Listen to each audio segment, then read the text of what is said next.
The Book of Judges. Now, after the death of Joshua, it came to pass that the children of Israel asked the Lord, "Who shall be first to go up for us against the Canaanites, to fight against them?" And the Lord said, "Judah shall go up. Indeed, I have delivered the land into his hand."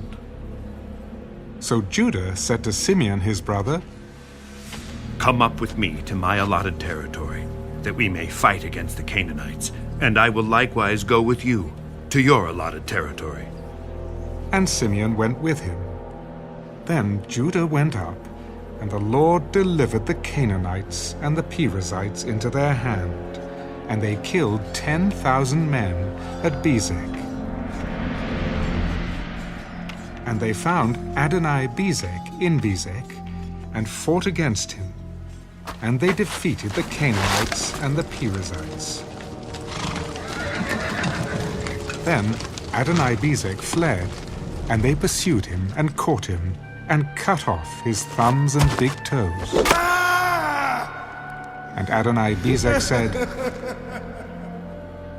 70 kings, with their thumbs and big toes cut off, used to gather scraps under my table. As I have done, so God has repaid me. Then they brought him to Jerusalem, and there he died. Now the children of Judah fought against Jerusalem and took it. They struck it with the edge of the sword and set the city on fire. And afterward, the children of Judah went down to fight against the Canaanites, who dwelt in the mountains, in the south, and in the lowland. Then Judah went against the Canaanites who dwelt in Hebron. Now the name of Hebron was formerly Kirjath-Arba. And they killed Sheshai, Ahiman, and Talmai. From there they went against the inhabitants of Debir. The name of Debir was formerly Kirjath-Sepher. Then Caleb said, "Whoever attacks Kirjath-Sepher and takes it, to him I will give my daughter Achsah as wife." And Othniel, the son of Kenaz, Caleb's younger brother, took it. So he gave him his daughter Achsah as wife. Now it happened, when she came to him, that she urged him to ask her father for a field. And she dismounted from her donkey, and Caleb said to her, "What do you wish?"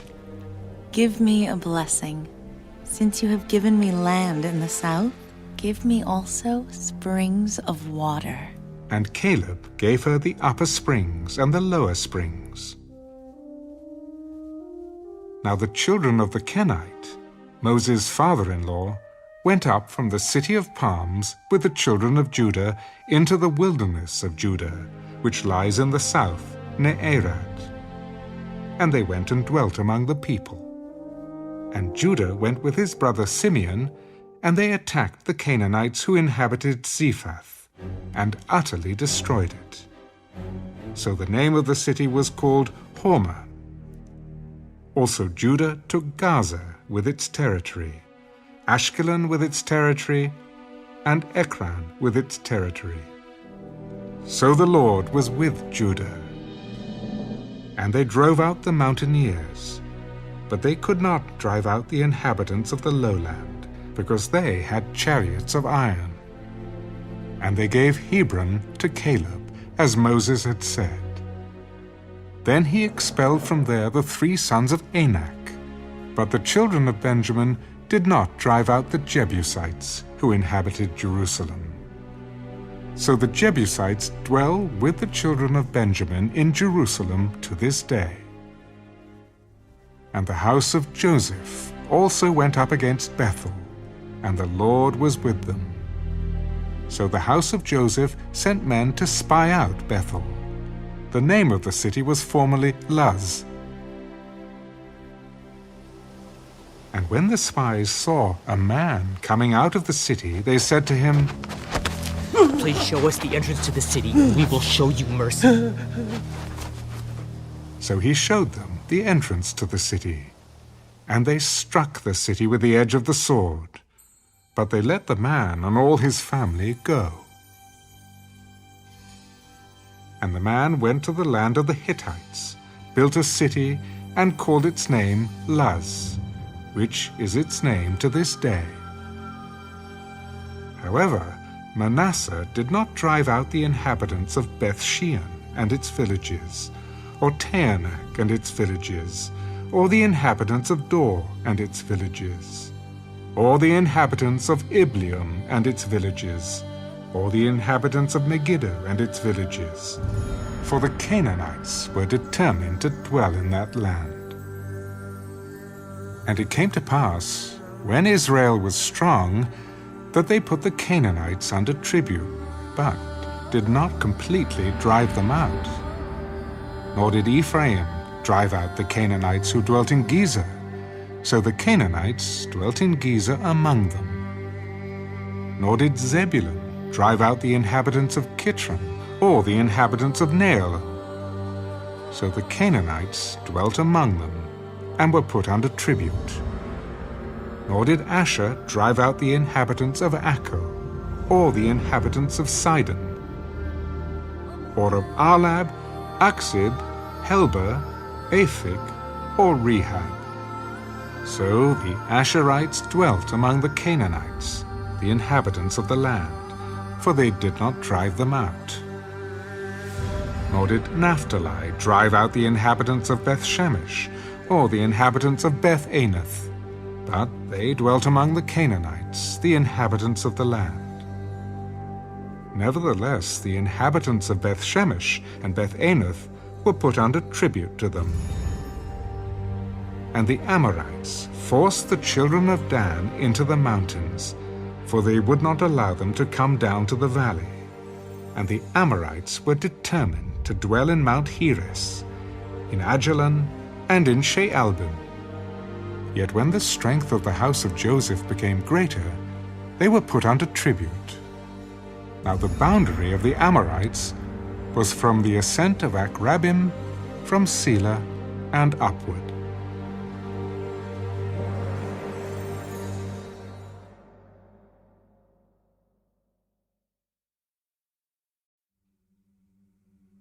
Then the angel of the Lord came up from Gilgal to Bochim, and said,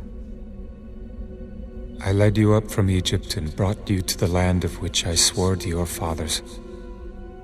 And I said, I will never break my covenant with you, and you shall make no covenant with the inhabitants of this land. You shall tear down their altars. But you have not obeyed my voice. Why have you done this? Therefore I also said, I will not drive them out before you, but they shall be thorns in your side, and their gods shall be a snare to you. So it was, when the angel of the Lord spoke these words to all the children of Israel, that the people lifted up their voices and wept. Then they called the name of that place Bochim, and they sacrificed there to the Lord. And when Joshua had dismissed the people, the children of Israel went each to his own inheritance to possess the land. So the people served the Lord all the days of Joshua, and all the days of the elders who outlived Joshua, who had seen all the great works of the Lord which he had done for Israel.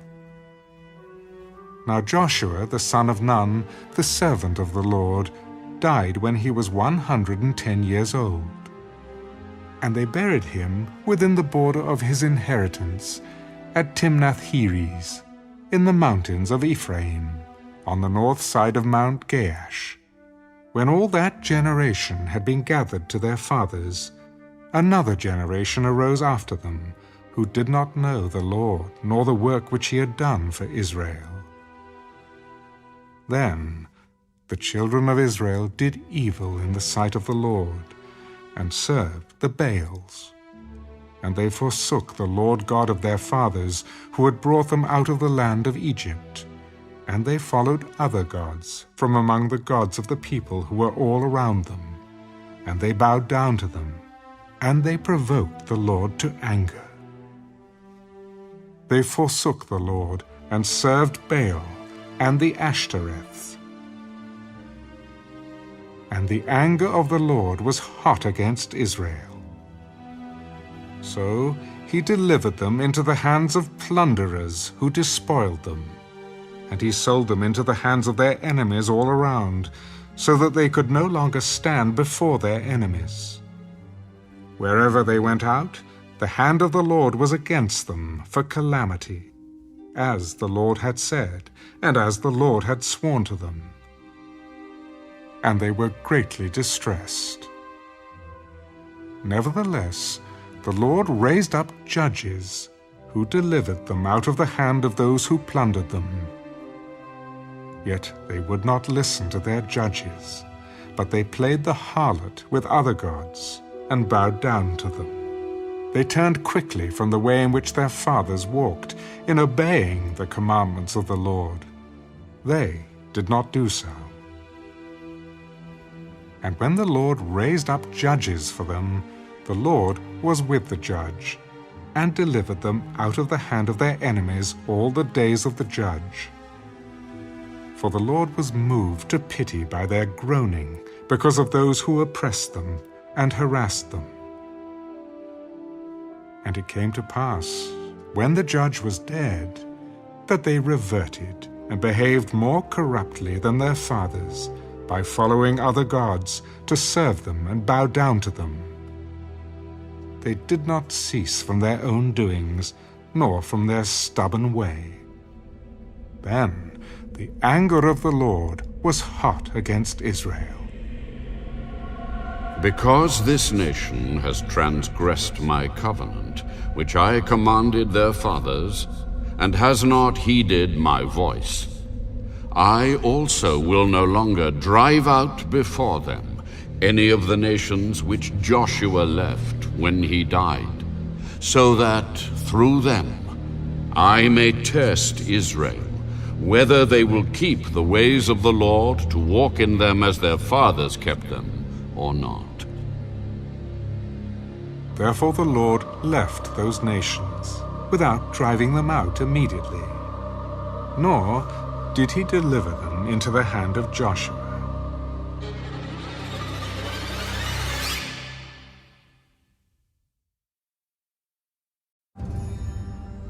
Now these are the nations which the Lord left, that he might test Israel by them, that is, all who had not known any of the wars in Canaan.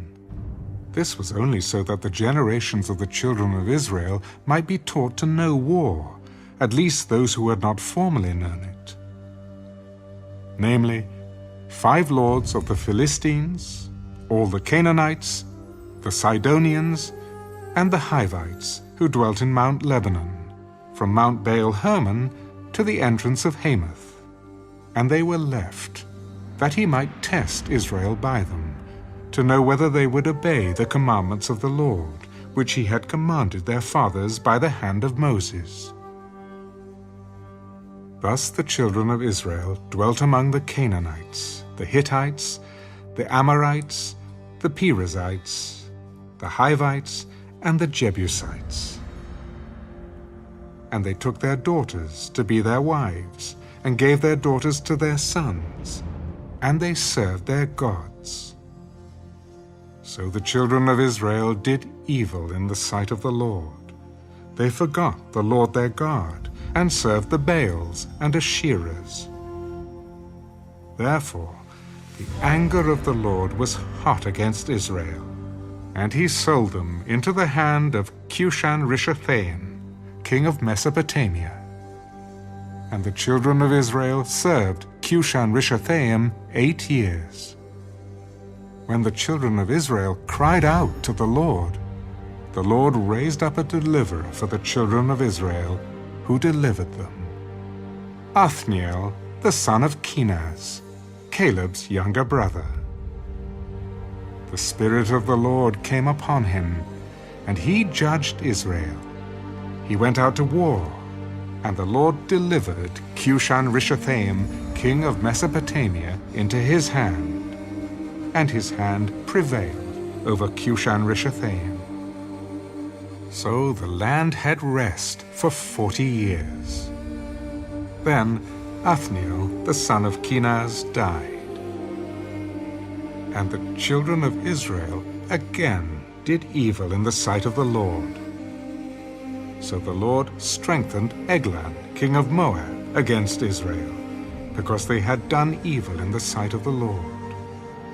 Then he gathered to himself the people of Ammon and Amalek, went and defeated Israel, and took possession of the city of palms. So the children of Israel served Eglon, king of Moab, 18 years. But when the children of Israel cried out to the Lord raised up a deliverer for them. Ehud, the son of Gera, the Benjamite, a left-handed man. By him the children of Israel sent tribute to Eglon, king of Moab.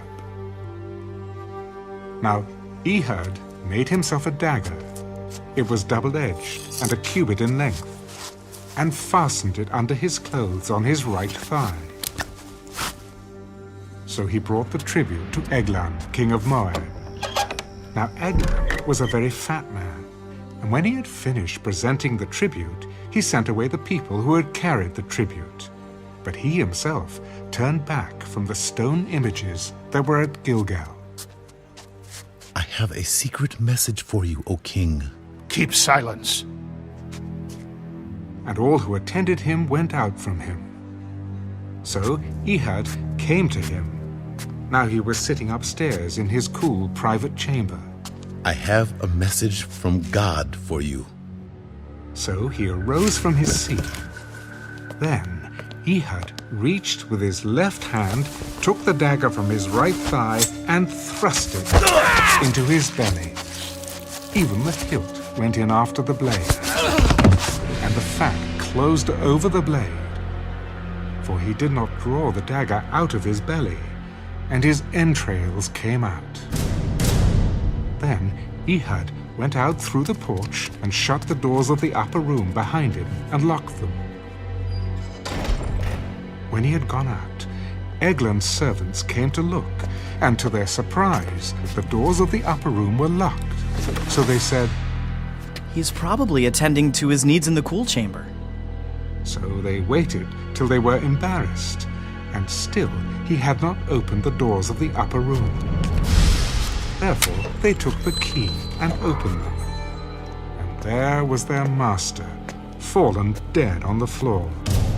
But Ehud had escaped while they delayed, and passed beyond the stone images, and escaped to Seirah. And it happened, when he arrived, that he blew the trumpet in the mountains of Ephraim, and the children of Israel went down with him from the mountains, and he led them. Then he said to them, "Follow me, for the Lord has delivered your enemies, the Moabites, into your hand." So they went down after him, seized the fords of the Jordan leading to Moab, and did not allow anyone to cross over.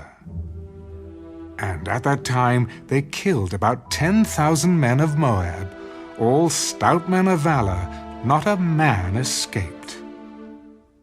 So Moab was subdued that day under the hand of Israel, and the land had rest for 80 years. After him was Shamgar, the son of Anath, who killed 600 men of the Philistines with an ox goad, and he also delivered Israel.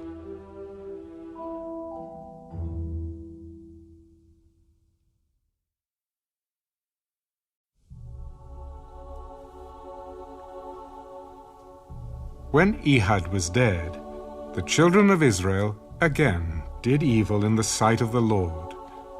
So the Lord sold them into the hand of Jabin, king of Canaan, who reigned in Hazor. The commander of his army was Sisera, who dwelt in Harosheth Hagoyim. And the children of Israel cried out to the Lord, for Jabin had 900 chariots of iron, and for 20 years he had harshly oppressed the children of Israel. Now Deborah, a prophetess, the wife of Lapidath, was judging Israel at that time. And she would sit under the palm tree of Deborah, between Ramah and Bethel, in the mountains of Ephraim. And the children of Israel came up to her for judgment. Then she sent and called for Barak, the son of Abinoam, from Kedesh in Naphtali. Has not the Lord God of Israel commanded? Go and deploy troops at Mount Tabor. Take with you 10,000 men of the sons of Naphtali and of the sons of Zebulun. And against you I will deploy Sisera, the commander of Jabin's army, with his chariots and his multitude at the river Kishon, and I will deliver him into your hand. And Barak said to her, If you will go with me, then I will go. But if you will not go with me, I will not go. I will surely go with you. Nevertheless, there will be no glory for you in the journey you are taking, for the Lord will sell Sisera into the hand of a woman. Then Deborah arose and went with Barak to Kedesh. And Barak called Zebulun and Naphtali to Kedesh. He went up with 10,000 men under his command, and Deborah went up with him. Now Heber the Kenite, of the children of Hobab, the father-in-law of Moses, had separated himself from the Kenites, and pitched his tent near the terebinth tree at Zaanaim, which is beside Kedesh. And they reported to Sisera that Barak, the son of Abinoam, had gone up to Mount Tabor. So Sisera gathered together all his chariots, 900 chariots of iron, and all the people who were with him, from Harosheth Hagoyim to the river Kishon. Then Deborah said to Barak, Up, for this is the day in which the Lord has delivered Sisera into your hand.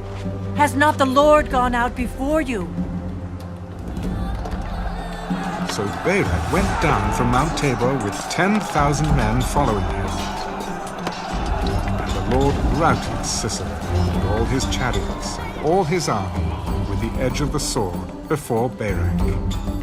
And Sisera alighted from his chariot and fled away on foot. But Barak pursued the chariots and the army as far as Harosheth Hagoyim. And all the army of Sisera fell by the edge of the sword. Not a man was left.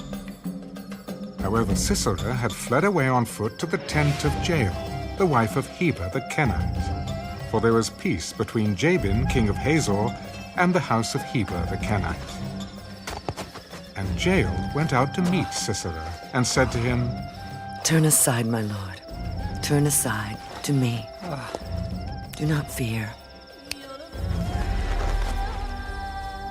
And when he had turned aside with her into the tent, she covered him with a blanket.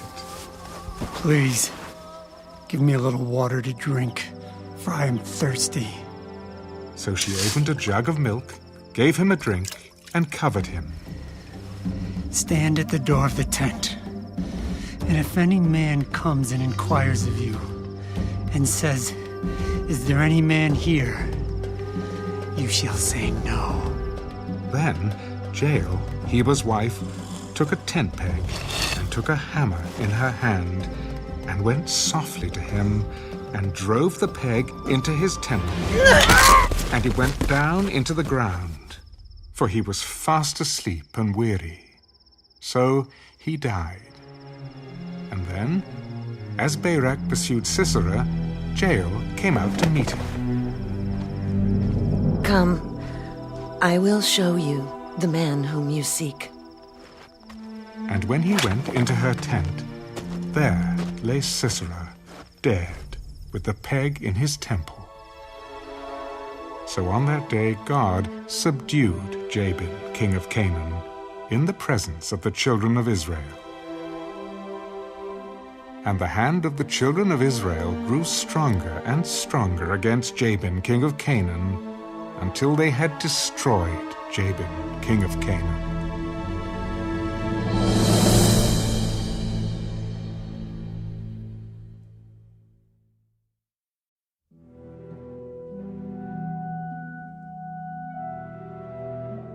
Then Deborah and Barak, the son of Abinoam, sang on that day. When leaders lead in Israel, when the people willingly offer themselves, bless the Lord. Hear, O kings, give ear, O princes. I, even I, will sing to the Lord. I will sing praise to the Lord God of Israel. Lord, when you went out from Seir, when you marched from the field of Edom, the earth trembled and the heavens poured. The clouds also poured water. The mountains gushed before the Lord. This Sinai, before the Lord God of Israel, in the days of Shamgar, the son Anath, in the days of Jael, the highways were deserted, and the travelers walked along the byways. Village life ceased. It ceased in Israel until I, Deborah, arose. Arose, a mother in Israel. They chose new gods. Then there was war in the gates. Not a shield or spear was seen among 40,000 in Israel. My heart is with the rulers of Israel, who offered themselves willingly with the people. Bless the Lord. Speak, you who ride on white donkeys, who sit in judges' attire, and who walk along the road. Far from the noise of the archers, among the watering places, there they shall recount the righteous acts of the Lord, the righteous acts for his villagers in Israel. Then the people of the Lord shall go down to the gates. Awake, awake, Deborah. Awake, awake, sing a song. Arise, Barak, and lead your captives away, O son of Abinoam. Then the survivors came down, the people against the nobles. The Lord came down for me against the mighty. From Ephraim were those whose roots were in Amalek. After you, Benjamin, with your peoples. From Machir rulers came down, and from Zebulun those who bear the recruiter's staff. And the princes of Issachar were with Deborah. As Issachar, so was Barak sent into the valley under his command. Among the divisions of Reuben there were great resolves of heart. Why did you sit among the sheepfolds to hear the pipings for the flocks? The divisions of Reuben have great searchings of heart. Gilead stayed beyond the Jordan. And why did Dan remain on ships? Asher continued at the seashore and stayed by his inlets. Zebulun is a people who jeopardize their lives to the point of death. Naphtali also on the heights of the battlefield. The kings came and fought. Then the kings of Canaan fought in Taanach by the waters of Megiddo. They took no spoils of silver. They fought from the heavens. The stars from their courses fought against Sisera. The torrent of Kishon swept them away. That ancient torrent, the torrent of Kishon, O my soul, march on in strength. Then the horses' hooves pounded, the galloping of his steeds. Curse Meroz, said the angel of the Lord. Curse its inhabitants bitterly, because they did not come to the help of the Lord, to the help of the Lord against the mighty. Most blessed among women is Jael, the wife of Heber the Kenite. Blessed is she among women in tents. He asked for water, she gave milk. She brought out cream in a lordly bowl. She stretched her hand to the tent peg, her right hand to the workman's hammer. She pounded Sisera. She pierced his head. She split and struck through his temple. At her feet he sank. He fell. He lay still. At her feet he sank. He fell. Where he sank, there he fell dead. The mother of Sisera looked through the window and cried out through the lattice, "Why is his chariot so long in coming? Why tarries the clatter of his chariots?" Her wisest ladies answered her. Yes, she answered herself. Are they not finding and dividing the spoil? To every man a girl or two. For Sisera, plunder of dyed garments, plunder of garments embroidered and dyed, 2 pieces of dyed embroidery for the neck of the looter. Thus let all your enemies perish, O Lord, but let those who love him be like the sun when it comes out in full strength. So the land had rest for 40 years.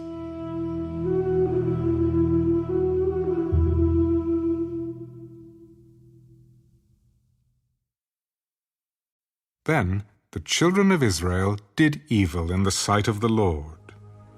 So the Lord delivered them into the hand of Midian for 7 years, and the hand of Midian prevailed against Israel. Because of the Midianites, the children of Israel made for themselves the dens, the caves, and the strongholds which are in the mountains.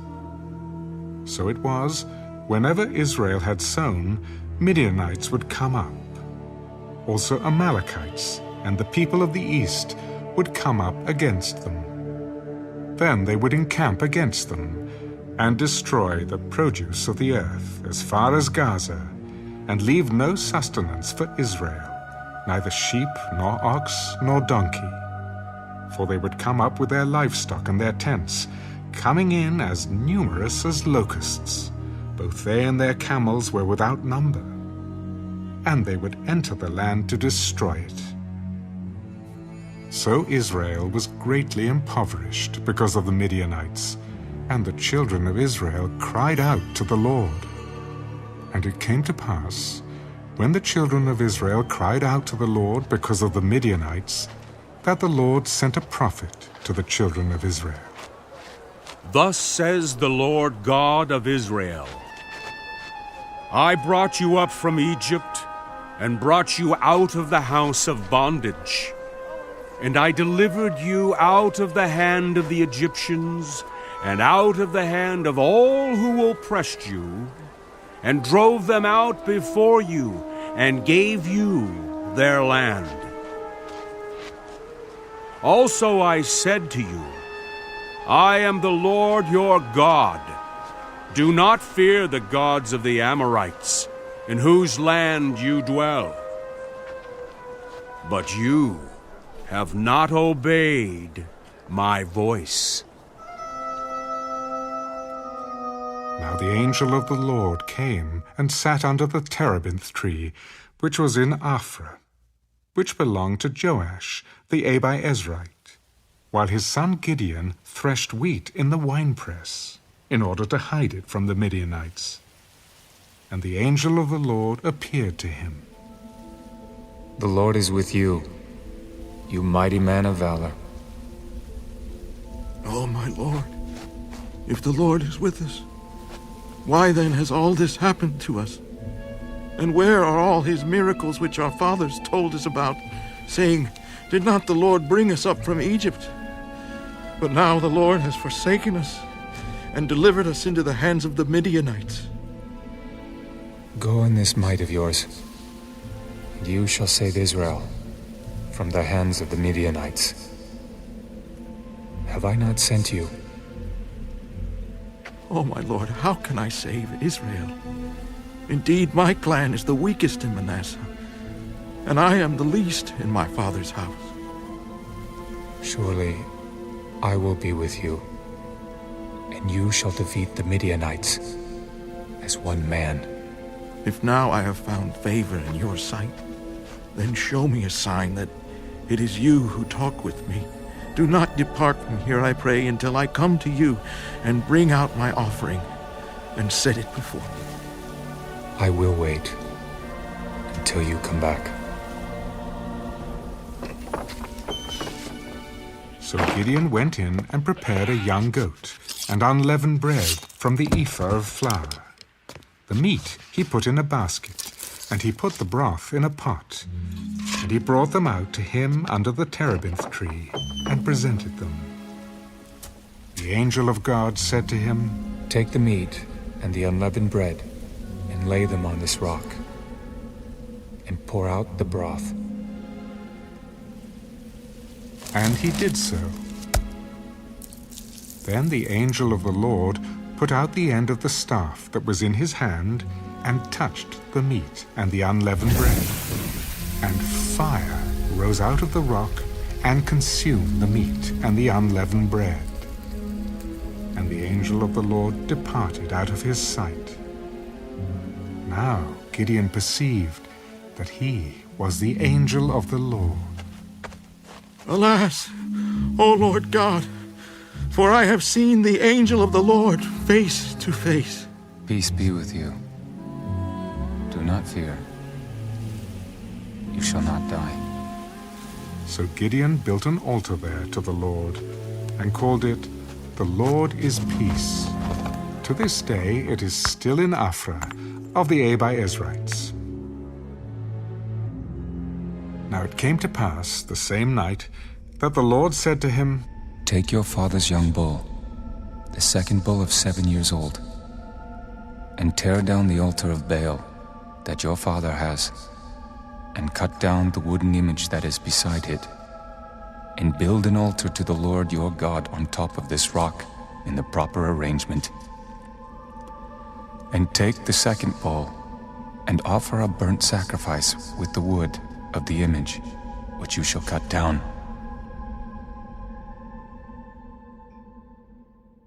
So Gideon took 10 men from among his servants, and did as the Lord had said to him. But because he feared his father's household and the men of the city too much to do it by day, he did it by night.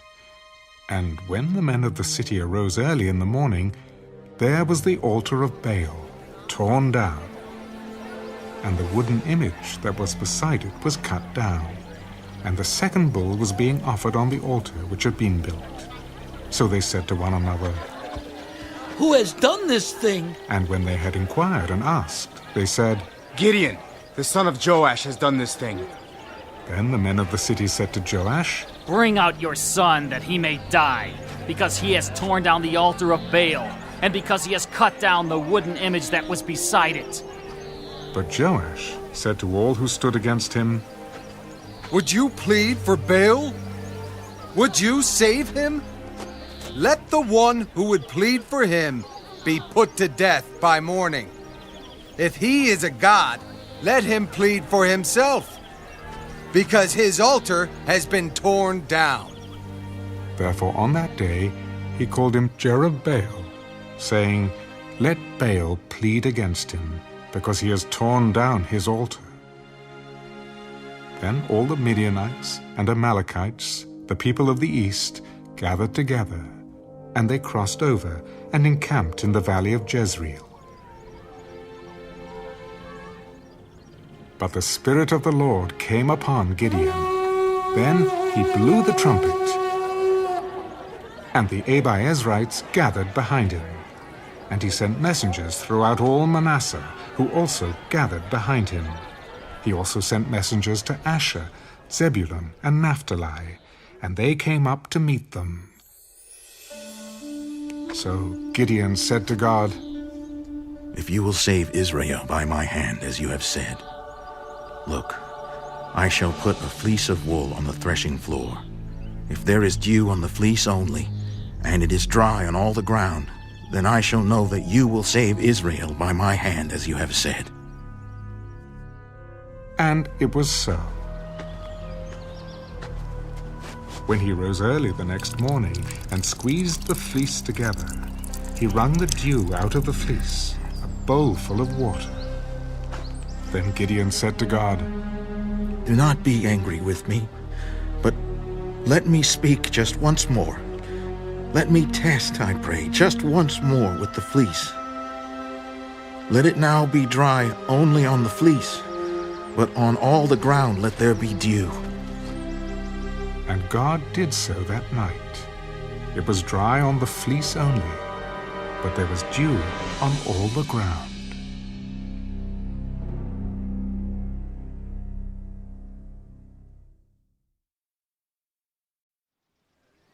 Then Jerubbaal, that is Gideon, and all the people who were with him rose early and encamped beside the well of Harod, so that the camp of the Midianites was on the north side of them by the hill of Moreh in the valley.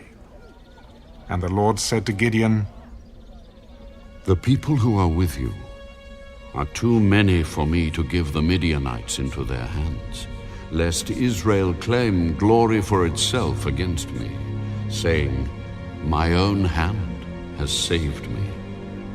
Now, therefore, proclaim in the hearing of the people, saying, Whoever is fearful and afraid, let him turn and depart at once from Mount Gilead. And 22,000 of the people returned, and 10,000 remained. But the Lord said to Gideon, The people are still too many. Bring them down to the water, and I will test them for you there. Then it will be that of whom I say to you, This one shall go with you, the same shall go with you. And of whomever I say to you, This one shall not go with you, the same shall not go. So he brought the people down to the water. And the Lord said to Gideon, Everyone who laps from the water with his tongue, as a dog laps, you shall set apart by himself. Likewise, everyone who gets down on his knees to drink. And the number of those who lapped, putting their hand to their mouth, was 300 men. But all the rest of the people got down on their knees to drink water. Then the Lord said to Gideon, By the 300 men who lapped, I will save you, and deliver the Midianites into your hand. Let all the other people go, every man to his place. So the people took provisions and their trumpets in their hands. And he sent away all the rest of Israel, every man to his tent, and retained those 300 men. Now the camp of Midian was below him in the valley. It happened on the same night that the Lord said to him, Arise, go down against the camp, for I have delivered it into your hand. But if you are afraid to go down to the camp with Purah, your servant, and you shall hear what they say. And afterward your hands shall be strengthened to go down against the camp. Then he went down with Purah, his servant, to the outpost of the armed men who were in the camp. Now the Midianites and Amalekites, all the people of the east, were lying in the valley as numerous as locusts, and their camels were without number, as the sand by the seashore in multitude. And when Gideon had come, there was a man telling a dream to his companion. I have had a dream. To my surprise, a loaf of barley bread tumbled into the camp of Midian. It came to a tent and struck it so that it fell and overturned, and the tent collapsed.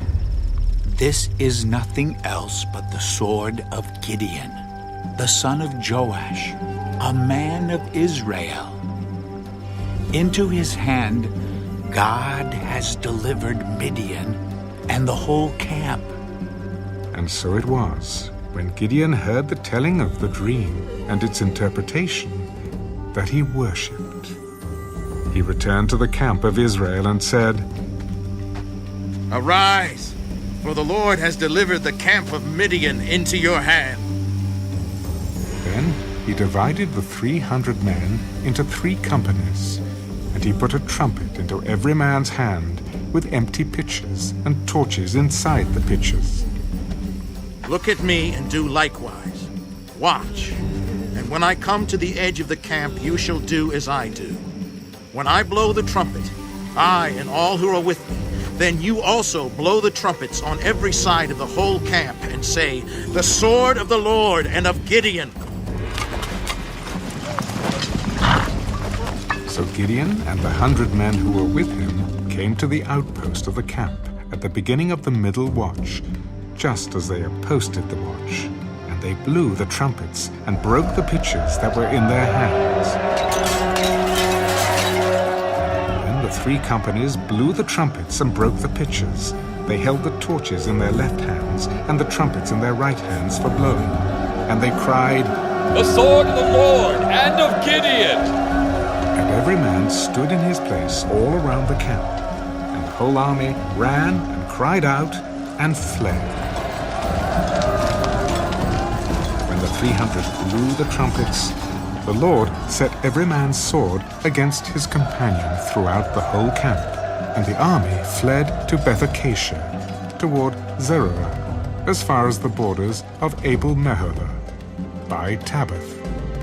And the men of Israel gathered together from Naphtali, Asher, and all Manasseh, and pursued the Midianites. Then Gideon sent messengers throughout all the mountains of Ephraim. "Come down against the Midianites, and seize from them the watering places as far as Beth-barah and the Jordan."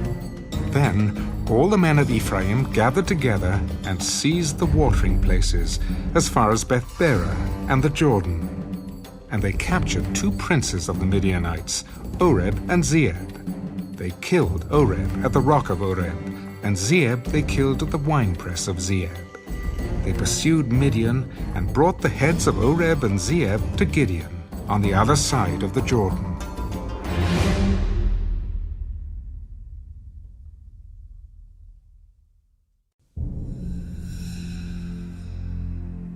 Now the men of Ephraim said to him, "Why have you done this to us by not calling us when you went to fight with the Midianites?"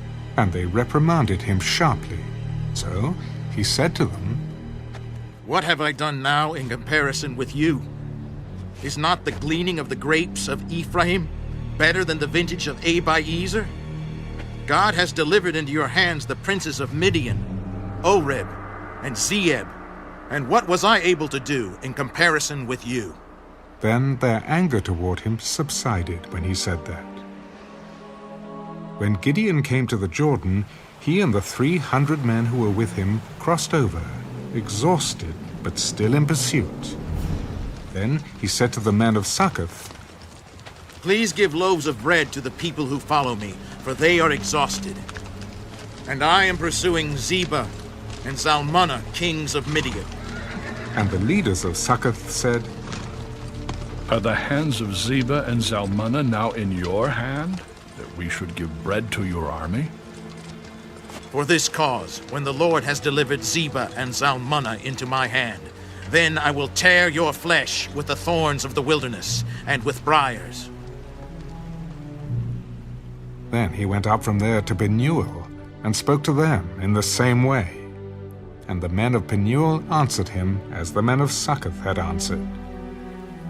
So he also spoke to the men of Penuel, "When I come back in peace, I will tear down this tower." Now Zebah and Zalmunna were at Karkor, and their armies with them, about 15,000, all who were left of all the army of the people of the east. For 120,000 men who drew the sword had fallen.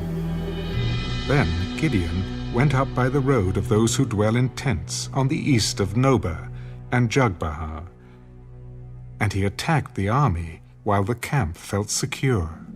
When Zebah and Zalmunna fled, he pursued them, and he took the 2 kings of Midian, Zebah and Zalmunna, and routed the whole army. Then Gideon, the son of Joash, returned from battle, from the ascent of Heres. And he caught a young man of the men of Succoth and interrogated him. And he wrote down for him the leaders of Succoth and its elders, 77 men. Then he came to the men of Succoth and said, "Here are Zebah and Zalmunna, about whom you ridiculed me, saying, 'Are the hands of Zebah and Zalmunna now in your hand?' that we should give bread to your weary men? And he took the elders of the city, and thorns of the wilderness and briars, and with them he taught the men of Succoth. Then he tore down the tower of Penuel, and killed the men of the city.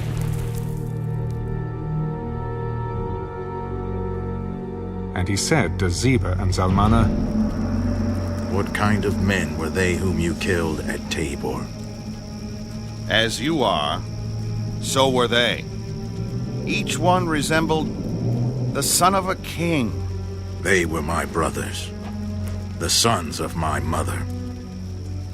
As the Lord lives, if you had let them live, I would not kill you.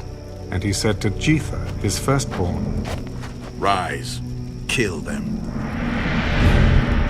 But the youth would not draw his sword, for he was afraid, because he was still a youth. So Zebah and Zalmunna said, Rise yourself and kill us, for as a man is, so is his strength. So Gideon arose and killed Zebah and Zalmunna, and took the crescent ornaments that were on their camels' necks. Then the men of Israel said to Gideon, Rule over us, both you and your son, and your grandson also, for you have delivered us from the hand of Midian. I will not rule over you, nor shall my son rule over you. The Lord shall rule over you. I would like to make a request of you, that each of you would give me the earrings from his plunder. For they had golden earrings, because they were Ishmaelites. So they answered, We will gladly give them. And they spread out a garment, and each man threw into it the earrings from his plunder.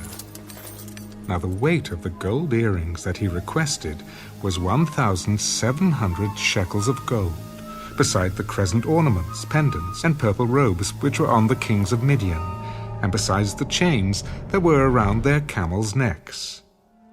Then Gideon made it into an ephod, and set it up in his city, Ophrah. And all Israel played the harlot with it there. It became a snare to Gideon and to his house. Thus Midian was subdued before the children of Israel, so that they lifted their heads no more.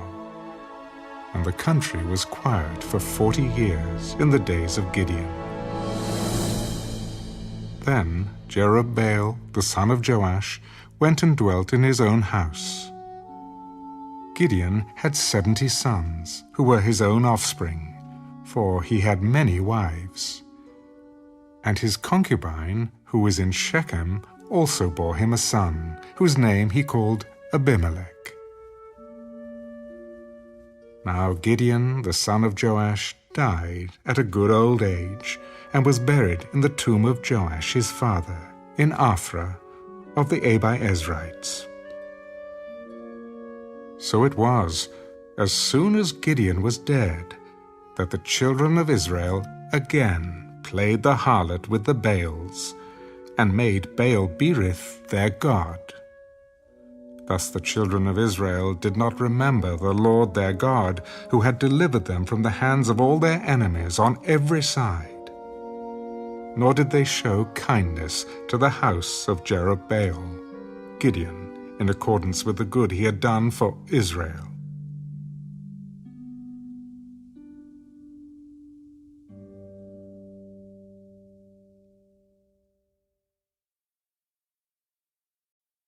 Then Abimelech, the son of Jerubbaal, went to Shechem, to his mother's brothers, and spoke with them and with all the family of the house of his mother's father. Please speak in the hearing of all the men of Shechem. Which is better for you, that all 70 of the sons of Jerubbaal reign over you, or that one reign over you? Remember that I am your own flesh and bone.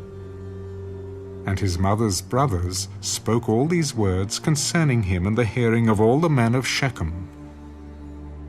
And their heart was inclined to follow Abimelech, for they said, He is our brother. So they gave him 70 shekels of silver from the temple of Baal Berith, of which Abimelech hired worthless and reckless men, and they followed him. Then he went to his father's house at Ophrah and killed his brothers, the 70 sons of Jerubbaal, on one stone. But Jotham, the youngest son of Jerubbaal, was left, because he hid himself. And all the men of Shechem gathered together, all of Beth Millo, and they went and made Abimelech king, beside the terebinth tree at the pillar that was in Shechem. Now, when they told Jotham, he went and stood on top of Mount Gerizim, and lifted his voice and cried out, Listen to me, you men of Shechem, that God may listen to you. The trees once went forth to anoint a king over them. And they said to the olive tree, Reign over us. But the olive tree said to them, Should I cease giving my oil, with which they honor God and men, and go to sway over trees? Then the tree said to the fig tree, You come and reign over us. But the fig tree said to them, Should I cease my sweetness and my good fruit, and go to sway over trees?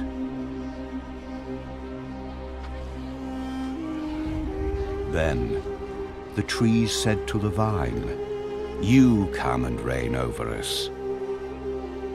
But the vine said to them, Should I cease my new wine, which cheers both God and men, and go to sway over trees? Then all the trees said to the bramble, You come and reign over us. And the bramble said to the trees, If in truth you anoint me as king over you, then come and take shelter in my shade. But if not, let fire come out of the bramble and devour the cedars of Lebanon. Now therefore, if you have acted in truth and sincerity in making Abimelech king, and if you have dealt well with Jerubbaal and his house, and have done to him as he deserves, for my father fought for you, risked his life, and delivered you out of the hand of Midian. But you have risen up against my father's house this day, and killed his 70 sons on one stone, and made Abimelech, the son of his female servant, king over the men of Shechem, because he is your brother. If then you have acted in truth and sincerity with Jerubbaal and with his house this day, then rejoice in Abimelech, and let him also rejoice in you. But if not, let fire come from Abimelech, and devour the men of Shechem and Beth Millo, and let fire come from the men of Shechem and from Beth Millo, and devour Abimelech. And Jotham ran away and fled. And he went to Beer, and dwelt there, for fear of Abimelech his brother. After Abimelech had reigned over Israel 3 years, God sent a spirit of ill will between Abimelech and the men of Shechem. And the men of Shechem dealt treacherously with Abimelech, that the crime done to the 70 sons of Jerubbaal might be settled, and their blood be laid on Abimelech their brother, who killed them, and on the men of Shechem who aided him in the killing of his brothers. And the men of Shechem set men in ambush against him on the tops of the mountains, and they robbed all who passed by them along that way. And it was told Abimelech. Now Gaal, the son of Ebed, came with his brothers and went over to Shechem. And the men of Shechem put their confidence in him. So they went out into the fields, and gathered grapes from their vineyards, and trod them, and made merry. And they went into the house of their God, and ate and drank, and cursed Abimelech. Then Gaal, the son of Ebed, said, Who is Abimelech, and who is Shechem, that we should serve him? Is he not the son of Jerubbaal, and is not Zebul his officer? Serve the men of Hamor, the father of Shechem. But why should we serve him? If only this people were under my authority, then I would remove Abimelech. So he said to Abimelech, Increase your army, and come out. When Zebul, the ruler of the city, heard the words of Gaal, the son of Ebed, his anger was aroused. And he sent messengers to Abimelech secretly. Take note, Gaal, the son of Ebed, and his brothers have come to Shechem, and here they are, fortifying the city against you. Now therefore, get up by night, you and the people who are with you, and lie and wait in the field. And it shall be, as soon as the sun is up in the morning, that you shall rise early and rush upon the city. And when he and the people who are with him come out against you, you may then do to them as you find opportunity. So Abimelech and all the people who were with him rose by night and lay in wait against Shechem in 4 companies. When Gaal, the son of Ebed, went out and stood in the entrance to the city gate, Abimelech and the people who were with him rose from lying in wait. And when Gaal saw the people, he said to Zebul, Look! People are coming down from the tops of the mountains. You see the shadows of the mountains as if they were men. See! People are coming down from the center of the land. And another company is coming from the diviner's terebinth tree. Where indeed is your mouth now, with which you said, Who is Abimelech that we should serve him? Are not these the people whom you despised? Go out, if you will, and fight with them now. So Gaal went out, leading the men of Shechem, and fought with Abimelech. And Abimelech chased him, and he fled from him. And many fell wounded to the very entrance of the gate. Then Abimelech dwelt at Arunah, and Zebul drove out Gaal and his brothers, so that they would not dwell in Shechem.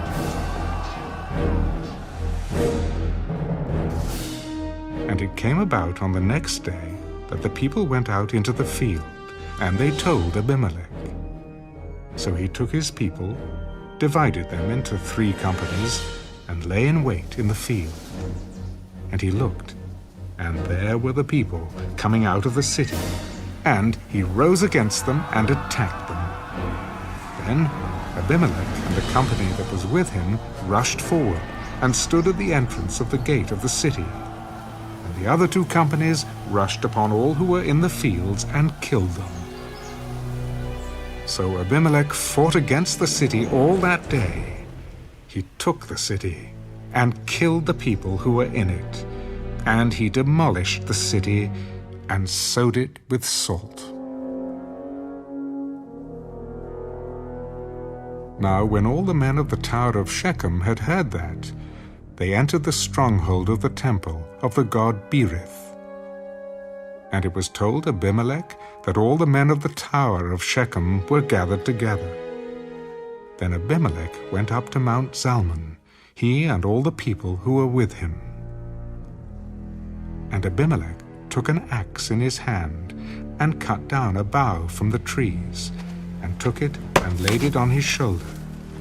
Then he said to the people who were with him, What you have seen me do, make haste, and do as I have done.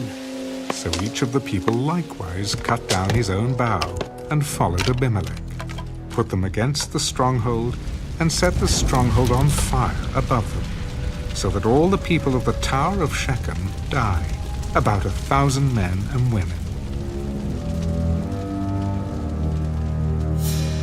Then Abimelech went to Thebez, and he encamped against Thebes and took it.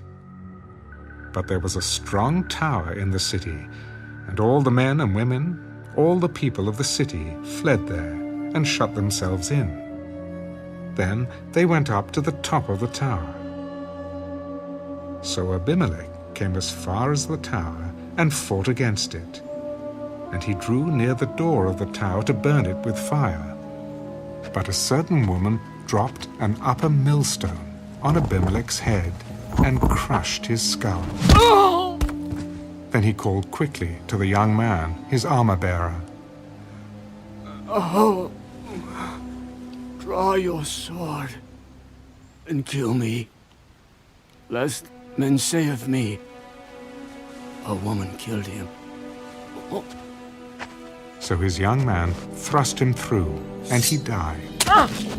And when the men of Israel saw that Abimelech was dead, they departed, every man to his place. Thus God repaid the wickedness of Abimelech, which he had done to his father by killing his 70 brothers.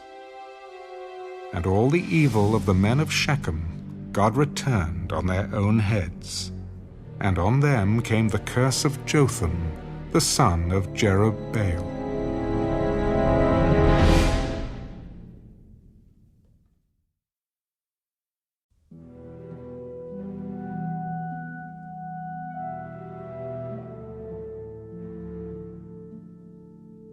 After Abimelech, there arose to save Israel Tola, the son of Pur, the son of Doda, a man of Issachar, and he dwelt in Shamoh, in the mountains of Ephraim. He judged Israel 23 years, and he died and was buried in Shamoh. After him arose Jair, a Gileadite, and he judged Israel 22 years. Now he had 30 sons who rode on 30 donkeys. They also had 30 towns, which are called Havoth-Jair to this day, which are in the land of Gilead. And Jair died and was buried in Camon. Then the children of Israel again did evil in the sight of the Lord, and served the Baals and the Ashtoreths, the gods of Syria, the gods of Sidon, the gods of Moab, the gods of the people of Ammon, and the gods of the Philistines. And they forsook the Lord, and did not serve him. So the anger of the Lord was hot against Israel, and he sold them into the hands of the Philistines, and into the hands of the people of Ammon. From that year they harassed and oppressed the children of Israel for 18 years.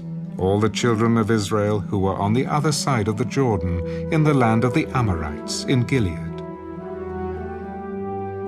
Moreover, the people of Ammon crossed over the Jordan to fight against Judah also, against Benjamin, and against the house of Ephraim, so that Israel was severely distressed. And the children of Israel cried out to the Lord, "We have sinned against you, because we have both forsaken our God and served the Baals." So the Lord said to the children of Israel, Did I not deliver you from the Egyptians, and from the Amorites, and from the people of Ammon, and from the Philistines? Also the Sidonians, and Amalekites, and Maonites oppressed you. And you cried out to me, and I delivered you from their hand. Yet you have forsaken me, and served other gods. Therefore I will deliver you no more. Go and cry out to the gods which you have chosen. Let them deliver you in your time of distress.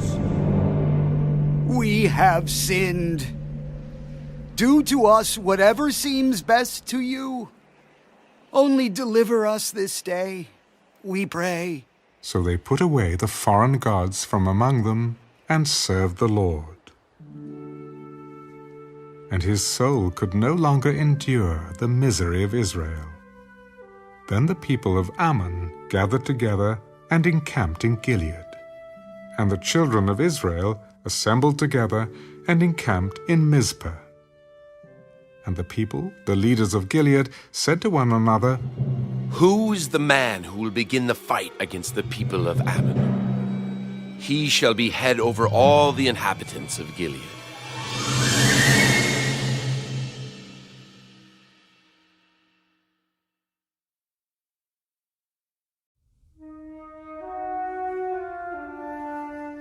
Now Jephthah, the Gileadite, was a mighty man of valor.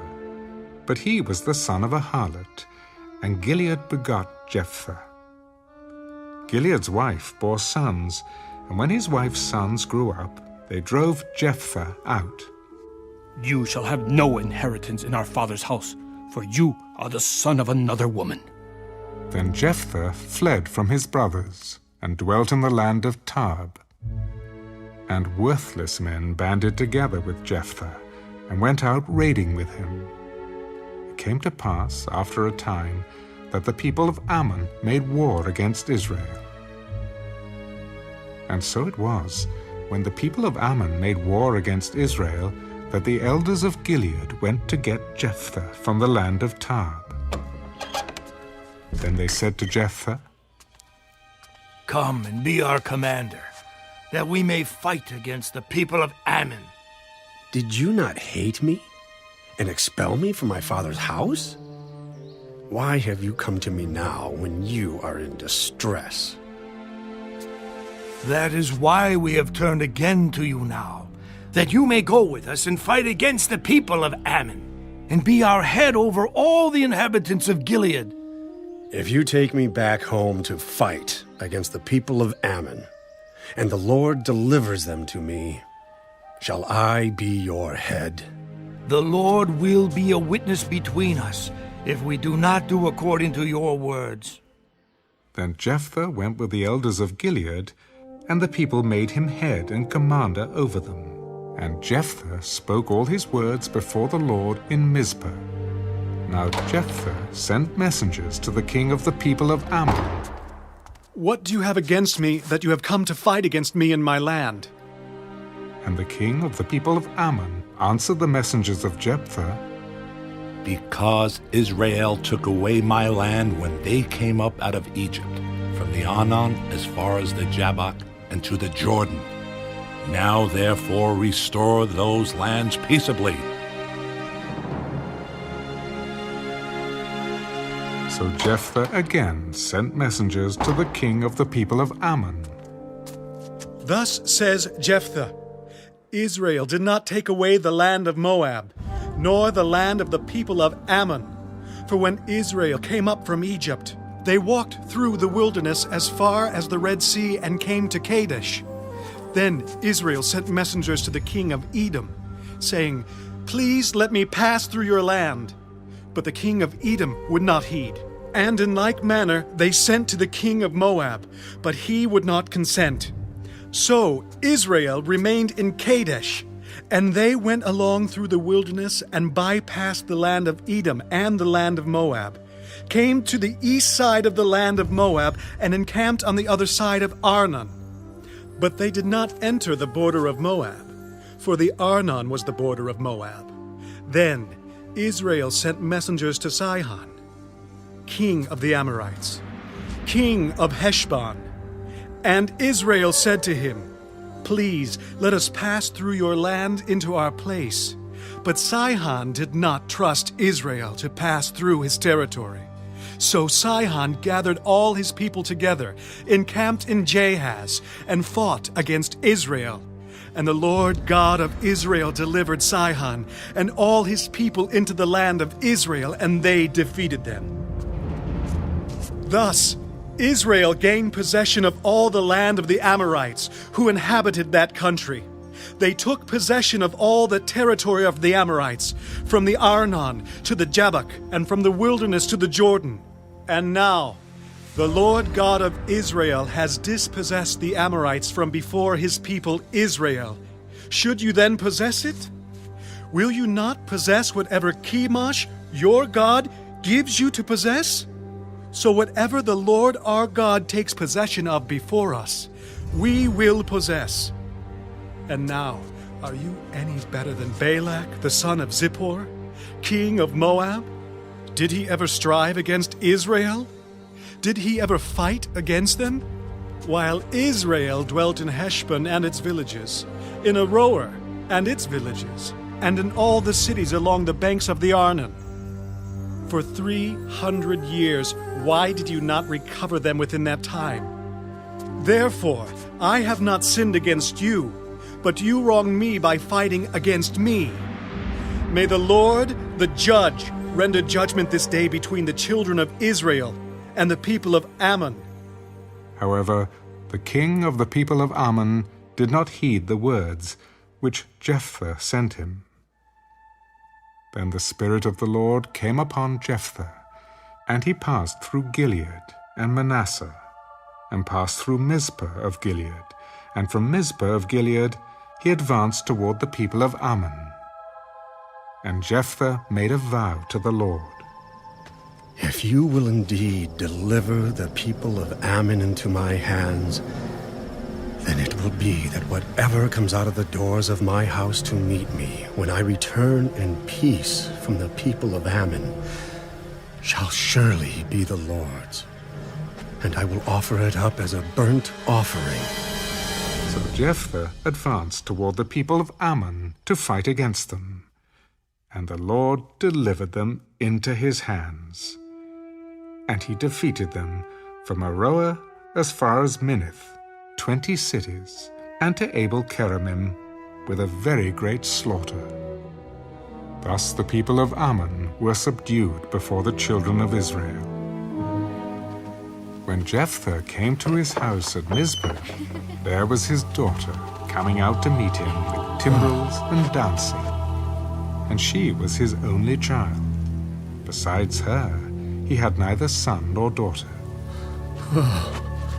And it came to pass, when he saw her, that he tore his clothes and said, Alas, my daughter, you have brought me very low. You are among those who trouble me, for I have given my word to the Lord, and I cannot go back on it. My father, if you have given your word to the Lord, do to me according to what has gone out of your mouth. Because the Lord has avenged you of your enemies, the people of Ammon. Let this thing be done for me. Let me alone for 2 months, that I may go and wander on the mountains, and bewail my virginity, my friends and I.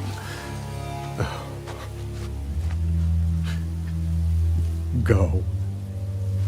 And he sent her away for 2 months, and she went with her friends, and bewailed her virginity on the mountains. And it was so at the end of 2 months that she returned to her father, and he carried out his vow with her, which he had vowed. She knew no man, and it became a custom in Israel that the daughters of Israel went 4 days each year to lament the daughter of Jephthah the Gileadite.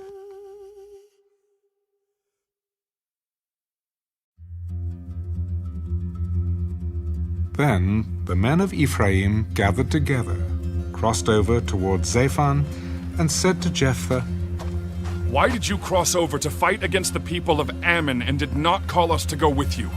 We will burn your house down on you with fire. And Jephthah said to them, My people and I were in a great struggle with the people of Ammon, and when I called you, you did not deliver me out of their hands. So when I saw that you would not deliver me, I took my life in my hands and crossed over against the people of Ammon. And the Lord delivered them into my hand.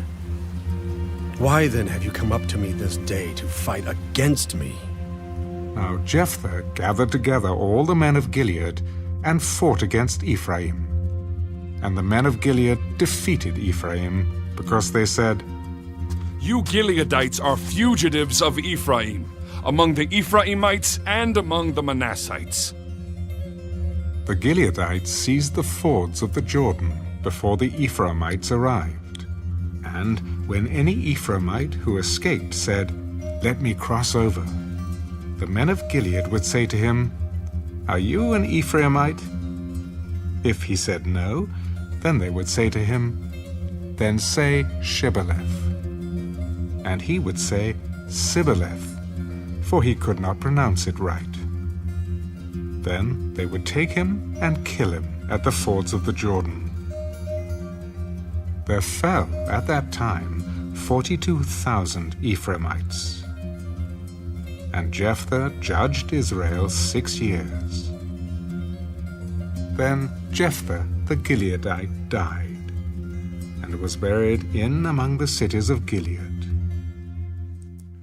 After him Ibzan of Bethlehem judged Israel. He had 30 sons, and he gave away 30 daughters in marriage, and brought in 30 daughters from elsewhere for his sons. He judged Israel 7 years. Then Ibzan died and was buried at Bethlehem. After him, Elon the Zebulunite judged Israel. He judged Israel 10 years. And Elon the Zebulunite died, and was buried at Ajalon, in the country of Zebulun. After him, Abdon the son of Hillel, the Pirathonite, judged Israel. He had 40 sons and 30 grandsons, who rode on 70 young donkeys. He judged Israel 8 years. Then Abdon the son of Hillel the Pirathonite died, and was buried in Pirathon, in the land of Ephraim, in the mountains of the Amalekites.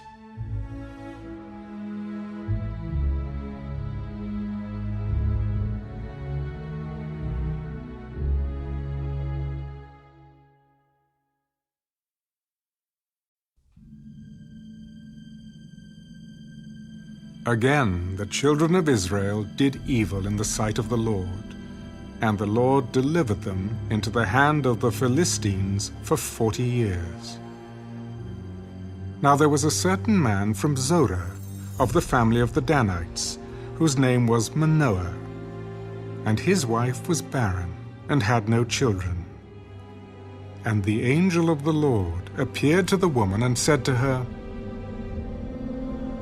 "Indeed now, you are barren, and have borne no children, but you shall conceive and bear a son. Now therefore, please be careful not to drink wine or similar drink, and not to eat anything unclean.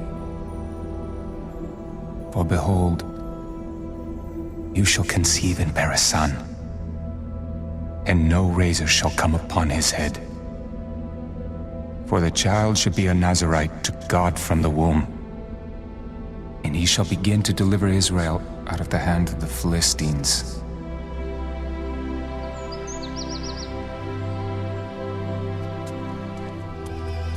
So the woman came and told her husband.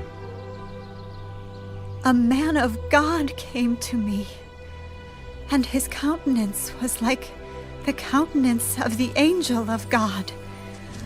Very awesome. But I did not ask him where he was from, and he did not tell me his name. And he said to me, 'Behold, you shall conceive and bear a son. Now drink no wine or similar drink, nor eat anything unclean, for the child shall be a Nazirite to God from the womb to the day of his death.'" Then Manoah prayed to the Lord and said, "O my Lord, please let the man of God whom you sent come to us again, and teach us what we shall do for the child who will be born." And God listened to the voice of Manoah, and the angel of God came to the woman again, as she was sitting in the field. But Manoah, her husband, was not with her. Then the woman ran in haste and told her husband, and said to him, "Look, the man who came to me the other day has just now appeared to me. So Manoah arose and followed his wife. When he came to the man, he said to him, "Are you the man who spoke to this woman?" I am. Now, let your words come to pass. What will be the boy's rule of life and his work? Of all that I said to the woman, let her be careful. She may not eat anything that comes from the vine, nor may she drink wine or similar drink, nor eat anything unclean. All that I commanded her, let her observe.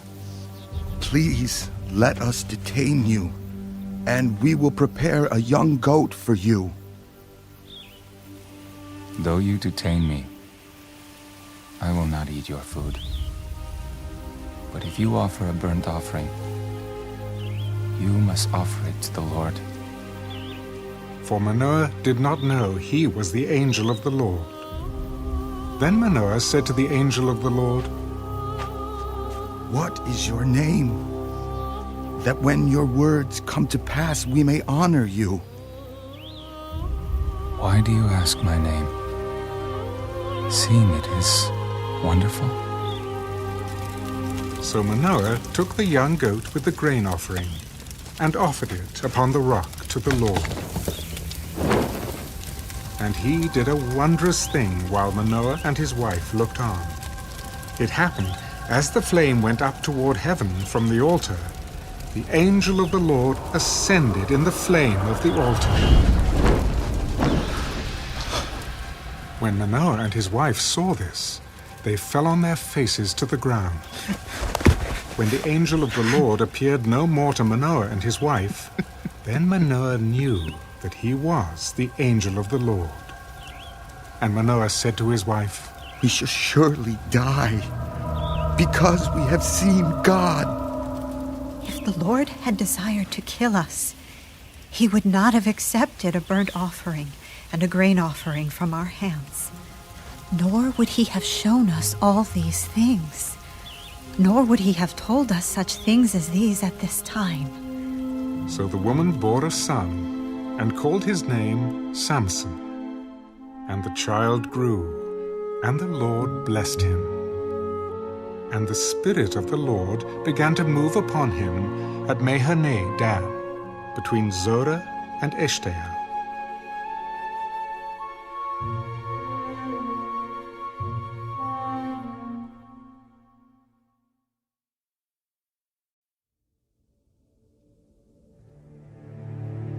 Now Samson went down to Timnah, and saw a woman in Timnah of the daughters of the Philistines. So he went up and told his father and mother. "I have seen a woman in Timnah of the daughters of the Philistines. Now, therefore, get her for me as a wife." Is there no woman among the daughters of your brethren, or among all my people, that you must go and get a wife from the uncircumcised Philistines? Get her for me, for she pleases me well. But his father and mother did not know that it was of the Lord, that he was seeking an occasion to move against the Philistines. For at that time the Philistines had dominion over Israel. So Samson went down to Timnah with his father and mother, and came to the vineyards of Timnah. Now to his surprise, a young lion came roaring against him, and the Spirit of the Lord came mightily upon him, and he tore the lion apart as one would have torn apart a young goat, though he had nothing in his hand. But he did not tell his father or his mother what he had done. Then he went down and talked with the woman, and she pleased Samson well. After some time, when he returned to get her, he turned aside to see the carcass of the lion. And behold, a swarm of bees and honey were in the carcass of the lion. He took some of it in his hands and went along, eating. When he came to his father and mother, he gave some to them, and they also ate.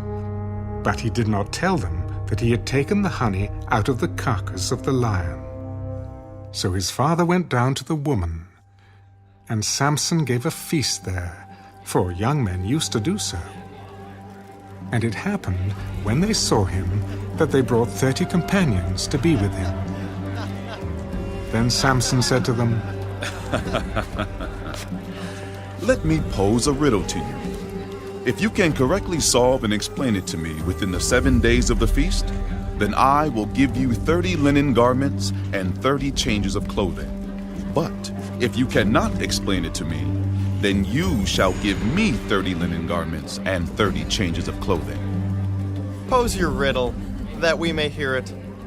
Out of the eater came something to eat, and out of the strong came something sweet. Now for 3 days they could not explain the riddle. But it came to pass on the 7th day that they said to Samson's wife, Entice your husband, that he may explain the riddle to us. Or else we will burn you and your father's house with fire. Have you invited us in order to take what is ours? Is that not so?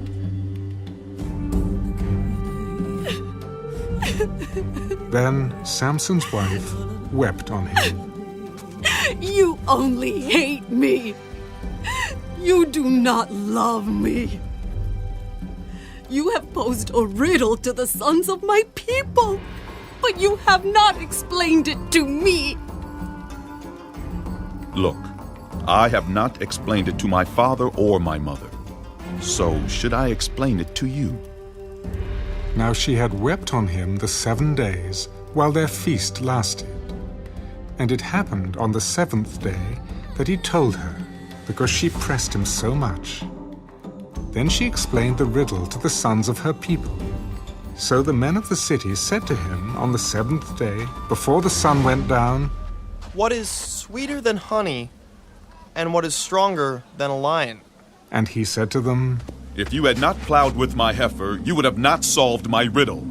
Then the Spirit of the Lord came upon him mightily, and he went down to Ashkelon and killed 30 of their men, took their apparel, and gave the changes of clothing to those who had explained the riddle.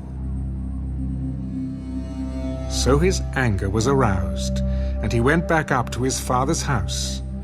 And Samson's wife was given to his companion, who had been his best man.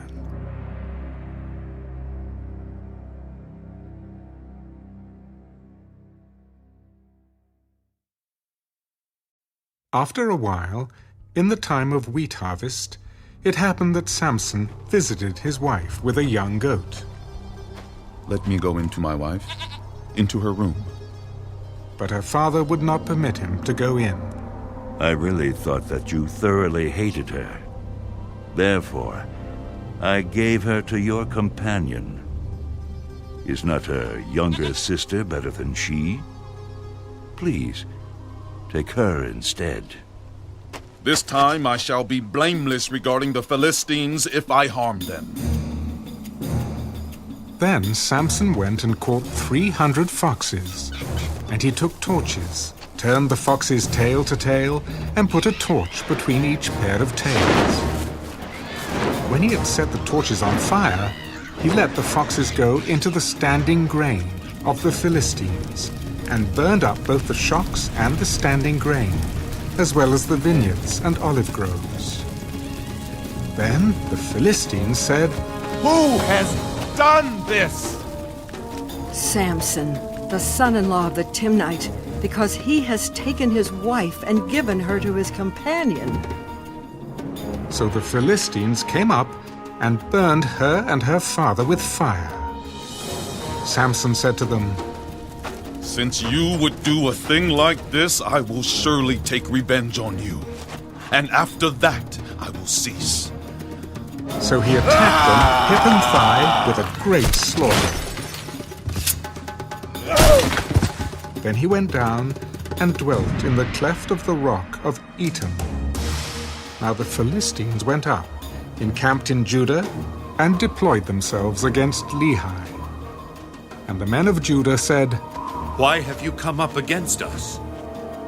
We have come up to arrest Samson, to do to him as he has done to us. Then 3,000 men of Judah went down to the cleft of the rock of Etam, and said to Samson, Do you not know that the Philistines rule over us? What is this you have done to us? As they did to me, so I have done to them. We have come down to arrest you, that we may deliver you into the hand of the Philistines. Swear to me that you will not kill me yourselves. No, but we will tie you securely and deliver you into their hand. But we will surely not kill you. And they bound him with 2 new ropes, and brought him up from the rock. When he came to Lehi, the Philistines came shouting against him. Then the Spirit of the Lord came mightily upon him, and the ropes that were on his arms became like flax that is burned with fire, and his bonds broke loose from his hands. He found a fresh jawbone of a donkey, reached out his hand and took it, and killed 1,000 men with it.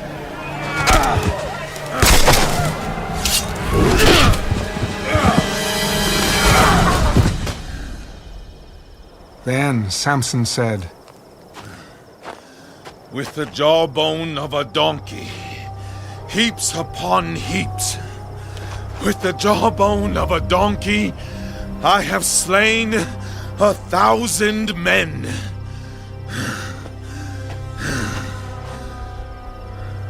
And so it was, when he had finished speaking, that he threw the jawbone from his hand and called that place Ramath Lehi.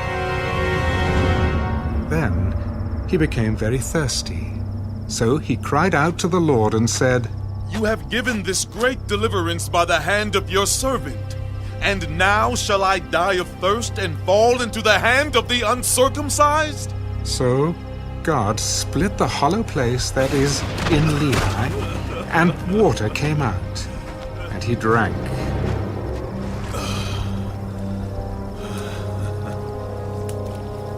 And his spirit returned, and he revived. Therefore he called its name En-Hakkore, which is in Lehi to this day. And he judged Israel 20 years in the days of the Philistines.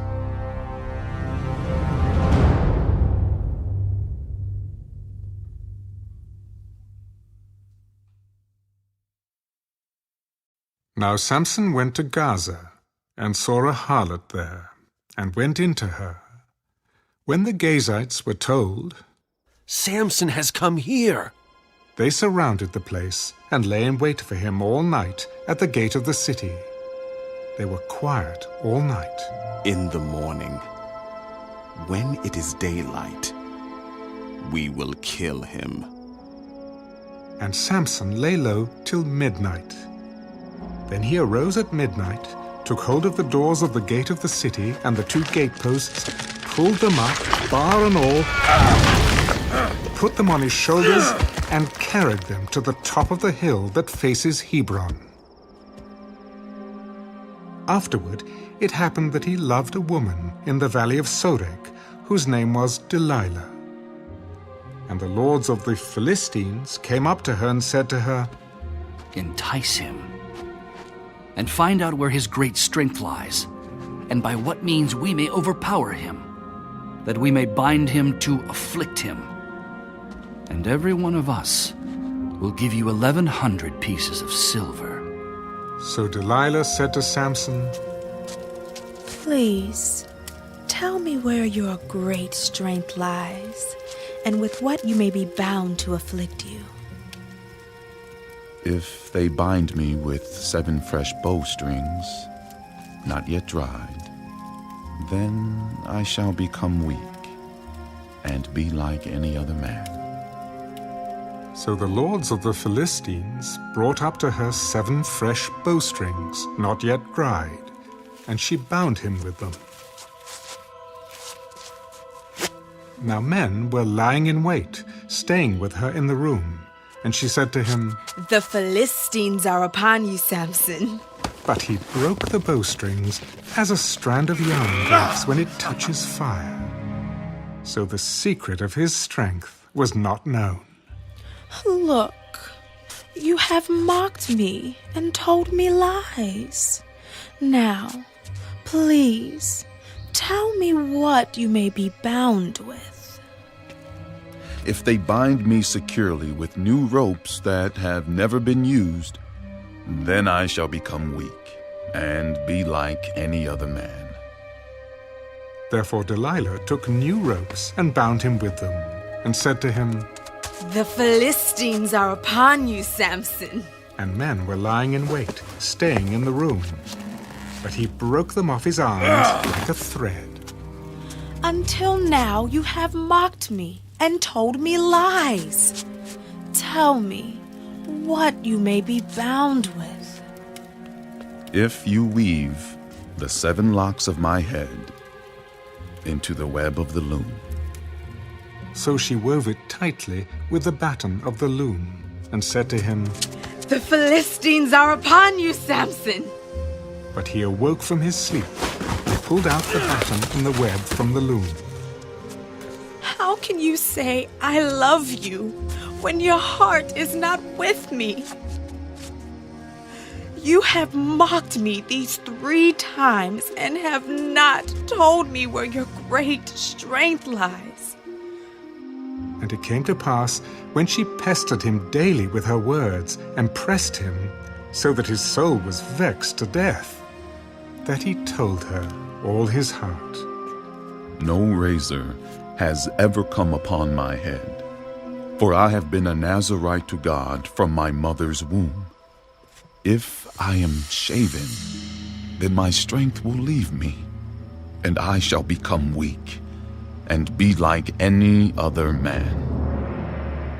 When Delilah saw that he had told her all his heart, she sent and called for the lords of the Philistines. Come up once more, for he has told me all his heart.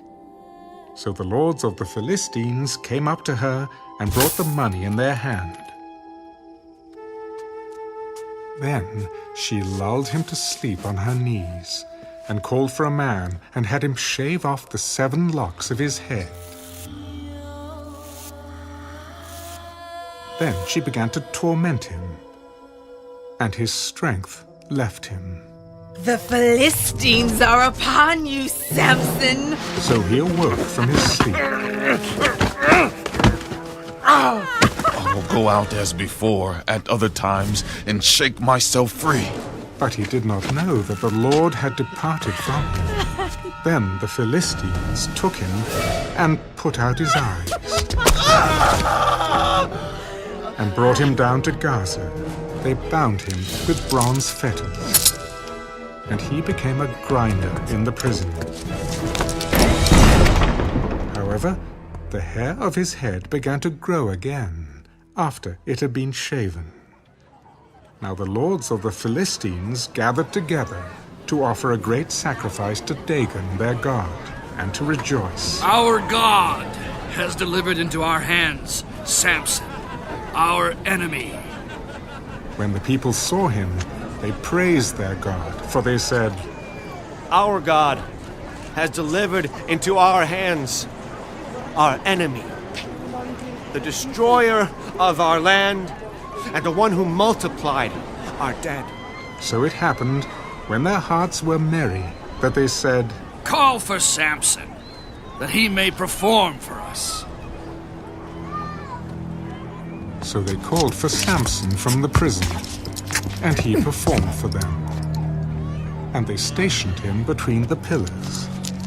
Then Samson said to the lad who held him by the hand, Let me feel the pillars which support the temple, so that I can lean on them. Now the temple was full of men and women.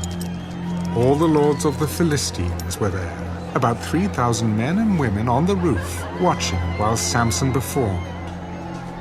Then Samson called to the Lord, O Lord God, remember me, I pray. Strengthen me, I pray, just this once, O God, that I may, with one blow, take vengeance on the Philistines for my 2 eyes. And Samson took hold of the 2 middle pillars which supported the temple, and he braced himself against them, one on his right and the other on his left.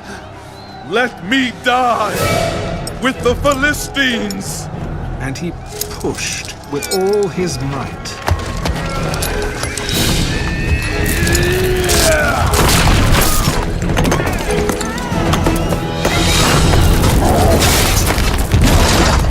And the temple fell on the lords and all the people who were in it. So the dead that he killed at his death were more than he had killed in his life. And his brothers and all his father's household came down and took him, and brought him up and buried him between Zorah and Eshtaol, in the tomb of his father Manoah. He had judged Israel 20 years.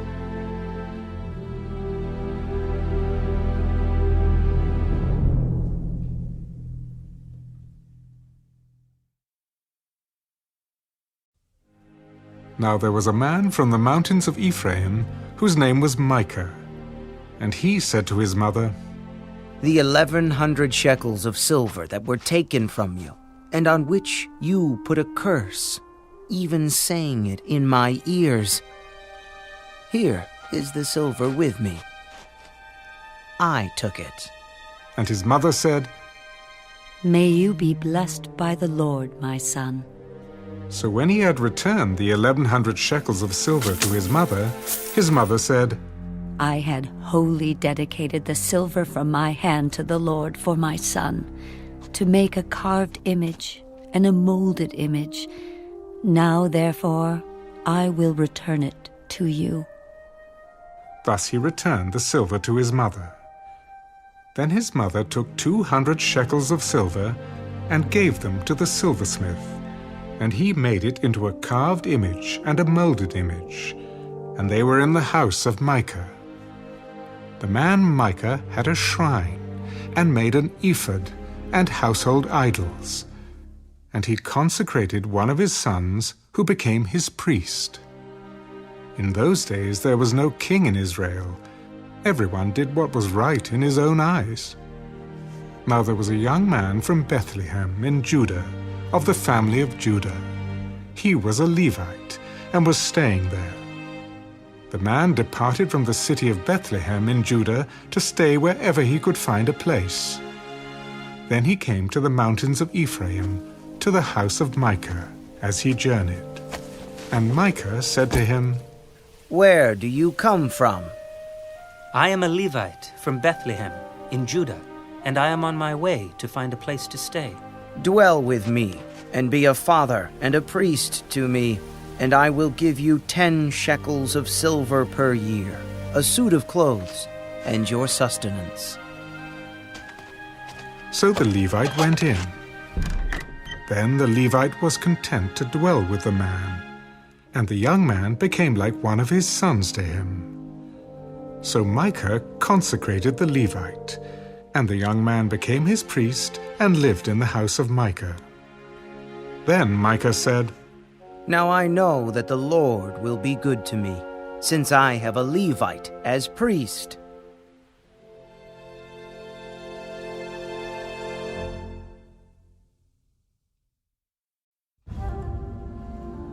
In those days there was no king in Israel. And in those days the tribe of the Danites was seeking an inheritance for itself to dwell in. For until that day their inheritance among the tribes of Israel had not fallen to them. So the children of Dan sent 5 men of their family from their territory, men of valor from Zorah and Eshtaol, to spy out the land and search it. They said to them, "Go, search the land." So they went to the mountains of Ephraim, to the house of Micah, and lodged there. While they were at the house of Micah, they recognized the voice of the young Levite. They turned aside and said to him, "Who brought you here? What are you doing in this place? What do you have here?" Thus and so Micah did for me. He has hired me, and I have become his priest.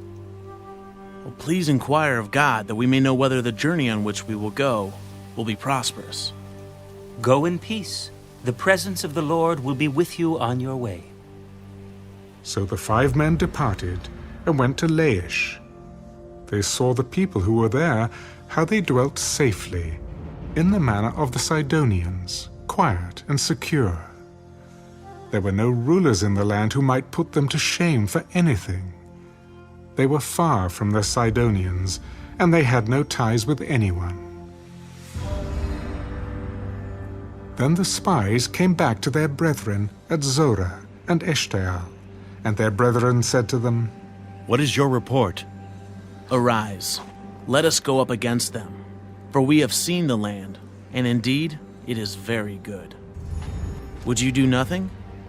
Do not hesitate to go and enter to possess the land. When you go, you will come to a secure people and a large land, for God has given it into your hands, a place where there is no lack of anything that is on the earth." And 600 men of the family of the Danites went from there, from Zorah and Eshtaol, armed with weapons of war.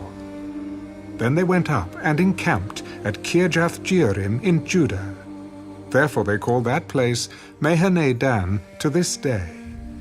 There it is, west of Kirjath-jearim. And they passed from there to the mountains of Ephraim and came to the house of Micah. Then the 5 men who had gone to spy out the country of Laish answered and said to their brethren, "Do you know that there are in these houses an ephod, household idols, a carved image, and a molded image? Now therefore, consider what you should do." So they turned aside there, and came to the house of the young Levite man, to the house of Micah, and greeted him. The 600 men, armed with their weapons of war, who were of the children of Dan, stood by the entrance of the gate. Then the 5 men who had gone to spy out the land went up. Entering there, they took the carved image, the ephod, the household idols, and the molded image. The priests stood at the entrance of the gate with the 600 men who were armed with weapons of war. When these went into Micah's house and took the carved image, the ephod, and the household idols, and the molded image, the priest said to them, "What are you doing?" "Be quiet, put your hand over your mouth, and come with us. Be a father and a priest to us. Is it better for you to be a priest to the household of one man, or that you be a priest to a tribe and a family in Israel?"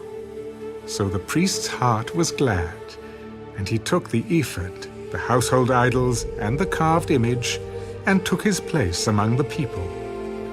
Then they turned and departed, and put the little ones, the livestock, and the goods in front of them.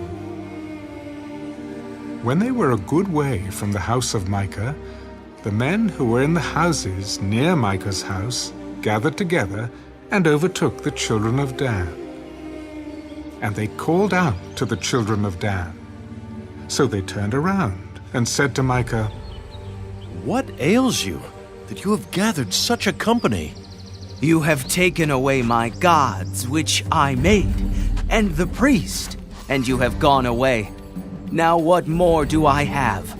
How can you say to me, 'What ails you?'" Do not let your voice be heard among us, lest angry men fall upon you, and you lose your life with the lives of your household. Then the children of Dan went their way. And when Micah saw that they were too strong for him, he turned and went back to his house. So they took the things Micah had made, and the priest who had belonged to him, and went to Laish, to a people quiet and secure. And they struck them with the edge of the sword, and burned the city with fire. There was no deliverer, because it was far from Sidon, and they had no ties with anyone. It was in the valley that belongs to Beth-rehob. So they rebuilt the city and dwelt there. And they called the name of the city Dan, after the name of Dan their father, who was born to Israel. However, the name of the city formerly was Laish. Then the children of Dan set up for themselves the carved image. And Jonathan, the son of Gershom, the son of Manasseh, and his sons were priests to the tribe of Dan until the day of the captivity of the land. So they set up for themselves Micah's carved image which he made, all the time that the house of God was in Shiloh.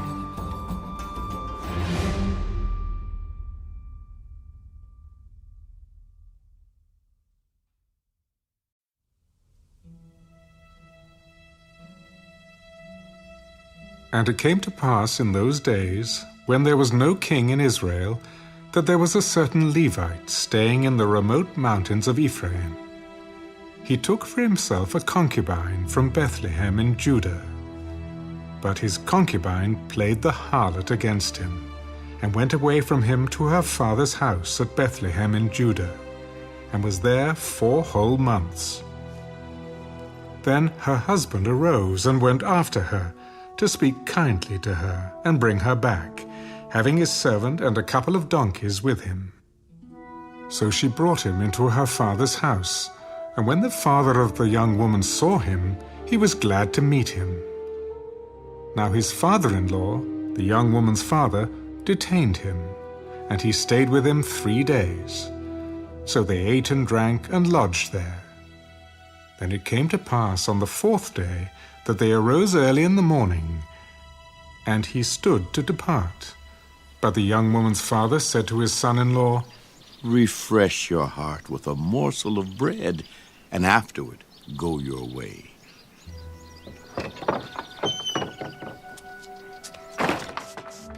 So they sat down, and the 2 of them ate and drank together. Then the young woman's father said to the man, Please be content to stay all night, and let your heart be merry. And when the man stood to depart, his father-in-law urged him. So he lodged there again. Then he arose early in the morning on the 5th day to depart. But the young woman's father said, Please refresh your heart. So they delayed until afternoon, and both of them ate. And when the young man stood to depart, he and his concubine and his servant, his father-in-law, the young woman's father, said to him, Look, the day is now drawing toward evening. Please spend the night. See, the day is coming to an end. Lodge here that your heart may be merry. Tomorrow, go your way early, so that you may get home. However, the man was not willing to spend that night. So he rose and departed, and came to opposite Jebus, that is, Jerusalem. With him were the 2 saddled donkeys. His concubine was also with him. They were near Jebus, and the day was far spent. And the servant said to his master, Come, please, and let us turn aside into the city of the Jebusites and lodge in it. But his master said to him, We will not turn aside here into a city of foreigners, who are not of the children of Israel. We will go on to Gibeah. Come, let us draw near to one of these places, and spend the night in Gibeah, or in Ramah. And they passed by, and went their way. And the sun went down on them near Gibeah, which belongs to Benjamin. They turned aside there to go in to lodge in Gibeah. And when he went in, he sat down in the open square of the city, for no one would take them into his house to spend the night. Just then, an old man came in from his work in the field at evening, who also was from the mountains of Ephraim. He was staying in Gibeah, whereas the men of the place were Benjamites. And when he raised his eyes, he saw the traveler in the open square of the city. And the old man said, Where are you going, and where do you come from? We are passing from Bethlehem in Judah toward the remote mountains of Ephraim. I am from there. I went to Bethlehem in Judah. Now I am going to the house of the Lord. But there is no one who will take me into his house, although we have both straw and fodder for our donkeys, and bread and wine for myself, For your female servant and for the young man who is with your servant, there is no lack of anything. Peace be with you. However, let all your needs be my responsibility. Only do not spend the night in the open square. So he brought him into his house and gave fodder to the donkeys. And they washed their feet and ate and drank. As they were enjoying themselves, suddenly certain men of the city, perverted men, surrounded the house and beat on the door. They spoke to the master of the house, the old man. Bring out the man who came to your house, that we may know him carnally. But the man, the master of the house, went out to them and said to them, No, my brethren, I beg you, do not act so wickedly. Seeing this man has come into my house, do not commit this outrage. Look, here is my virgin daughter and the man's concubine. Let me bring them out now, humble them, and do with them as you please. But to this man, do not do such a vile thing. But the men would not heed him. So the man took his concubine and brought her out to them. And they knew her and abused her all night until morning. And when the day began to break, they let her go. Then the woman came as the day was dawning and fell down at the door of the man's house where her master was, till it was light. When her master arose in the morning and opened the doors of the house and went out to go his way, there was his concubine fallen at the door of the house with her hands on the threshold. And he said to her, Get up, and let us be going. But there was no answer.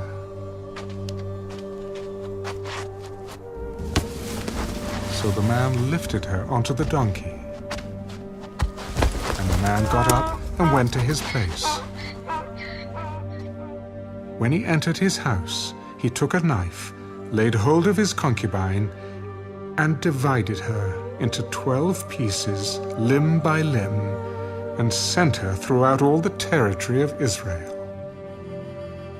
And so it was that all who saw it said, No such deed has been done or seen from the day that the children of Israel came up from the land of Egypt until this day.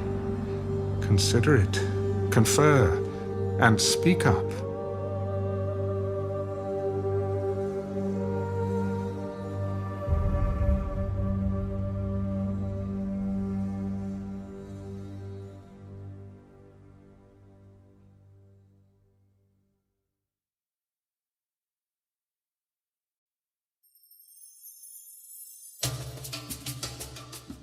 So all the children of Israel came out, from Dan to Beersheba, as well as from the land of Gilead, and the congregation gathered together as one man before the Lord at Mizpah.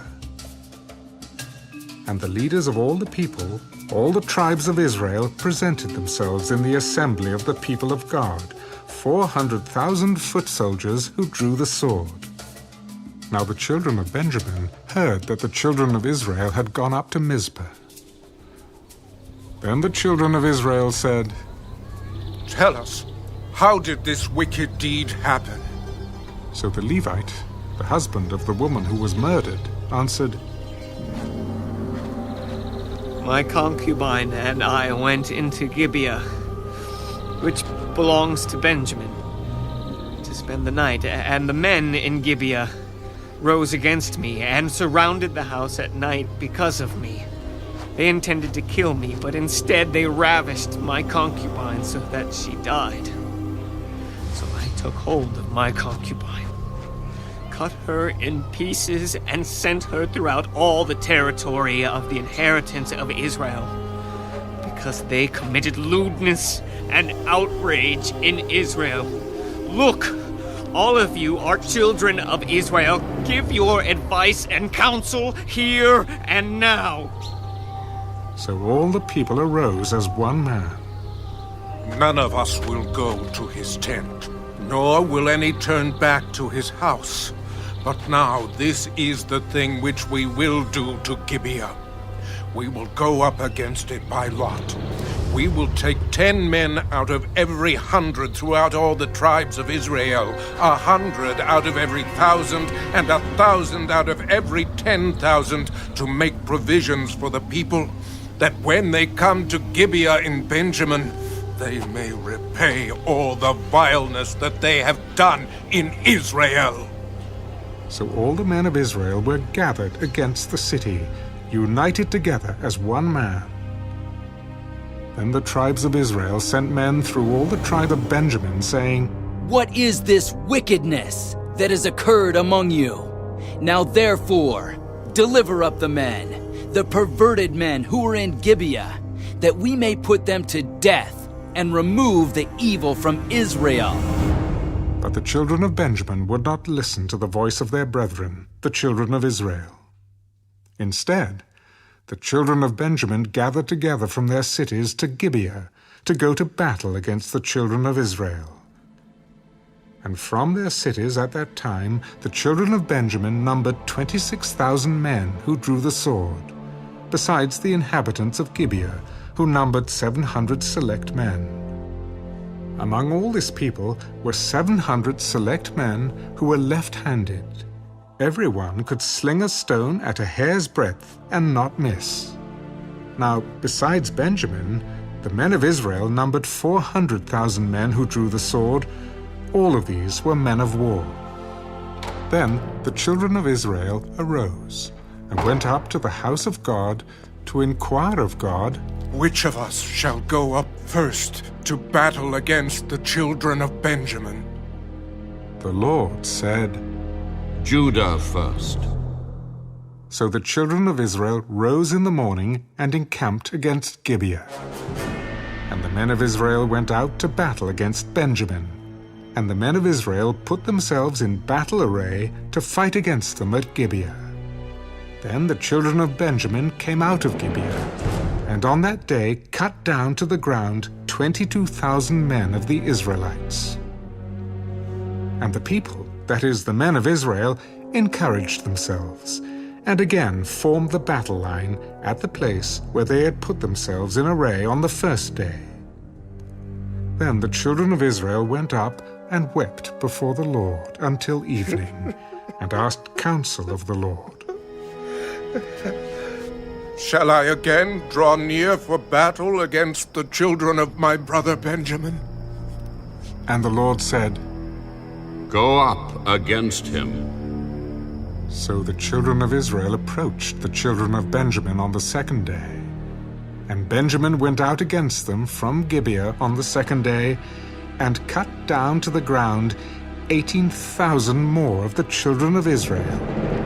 All these drew the sword.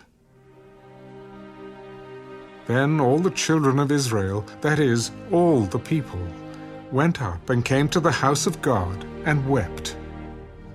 They sat there before the Lord and fasted that day until evening. And they offered burnt offerings and peace offerings before the Lord.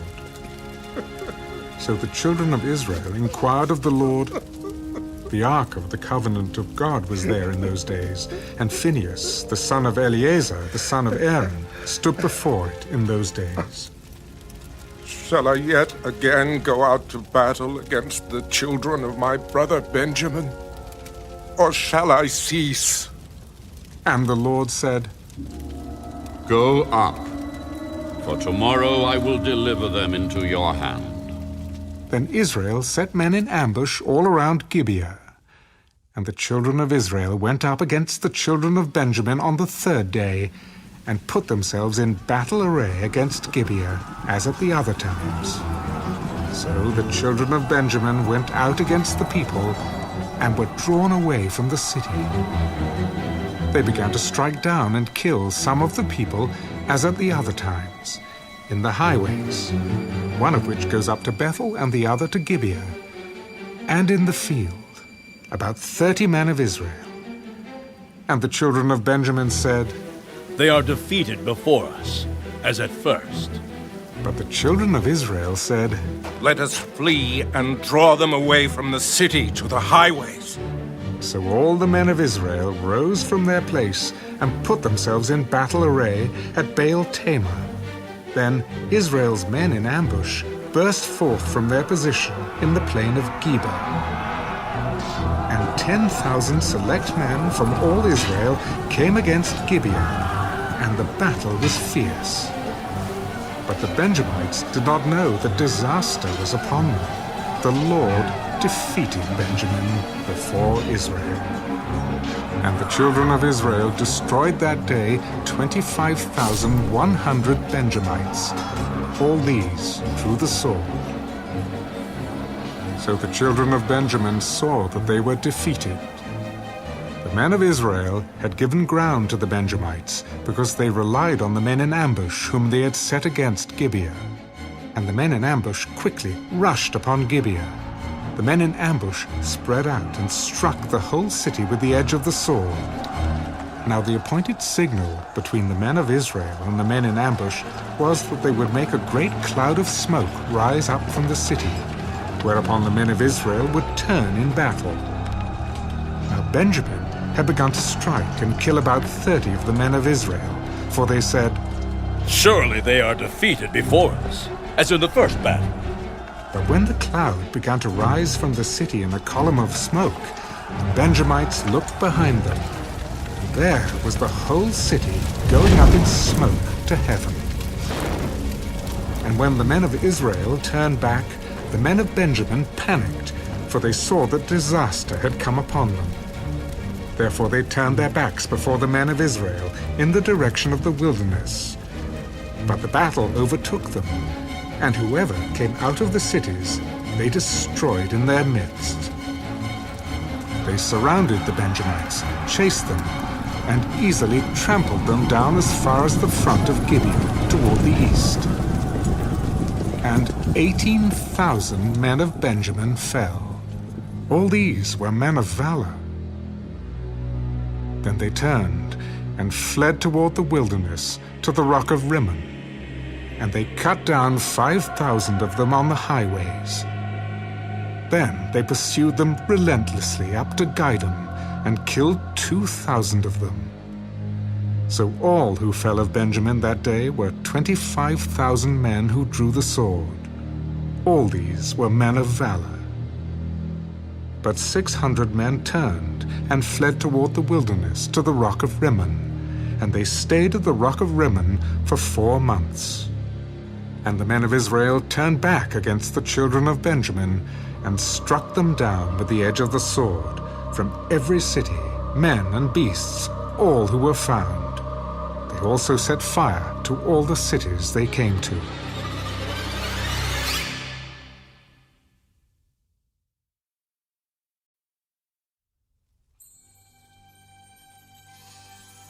Now the men of Israel had sworn an oath at Mizpah. None of us shall give his daughter to Benjamin as a wife. Then the people came to the house of God and remained there before God till evening. They lifted up their voices and wept bitterly. O Lord God of Israel, why has this come to pass in Israel, that today there should be one tribe missing in Israel? So it was, on the next morning, that the people rose early and built an altar there, and offered burnt offerings and peace offerings.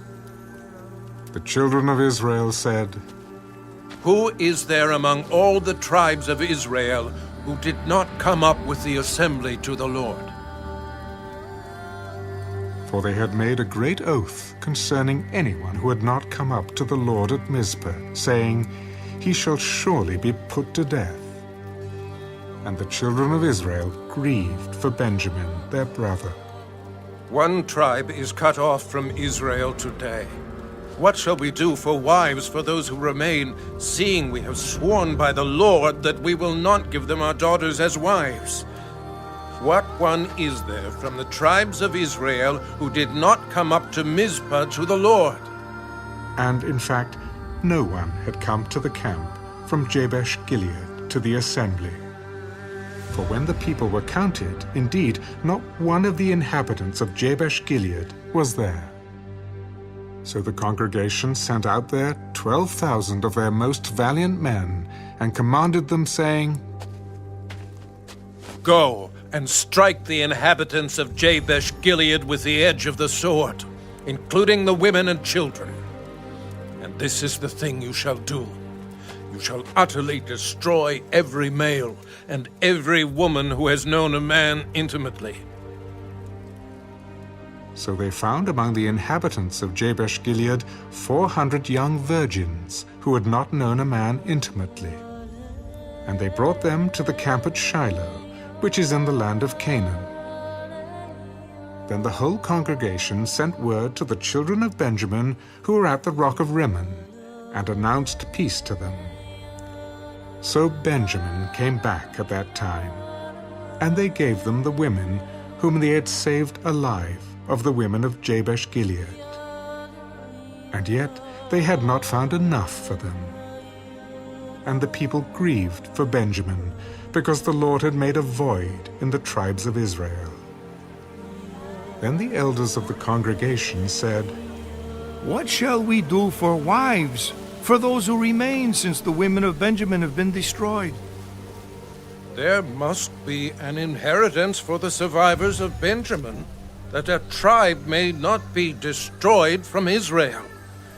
However, we cannot give them wives from our daughters, for the children of Israel have sworn an oath, saying, Cursed be the one who gives a wife to Benjamin. In fact, there is a yearly feast of the Lord in Shiloh, which is north of Bethel on the east side of the highway that comes up from Bethel to Shechem and south of Lebanon. Therefore they instructed the children of Benjamin, Go lie in wait in the vineyards and watch. And just when the daughters of Shiloh come out to perform their dances, then come out from the vineyards, and every man catch a wife for himself from the daughters of Shiloh. Then go to the land of Benjamin. Then it shall be, when their fathers or their brothers come to us to complain, that we will say to them, Be kind to them for our sakes, because we did not take a wife for any of them in the war. For it is not as though you have given the women to them at this time, making yourselves guilty of your oath. And the children of Benjamin did so. They took enough wives for their number from those who danced, whom they caught. Then they went and returned to their inheritance, and they rebuilt the cities and dwelt in them. So the children of Israel departed from there at that time, every man to his tribe and family. They went out from there, every man to his inheritance. In those days there was no king in Israel. Everyone did what was right in his own eyes.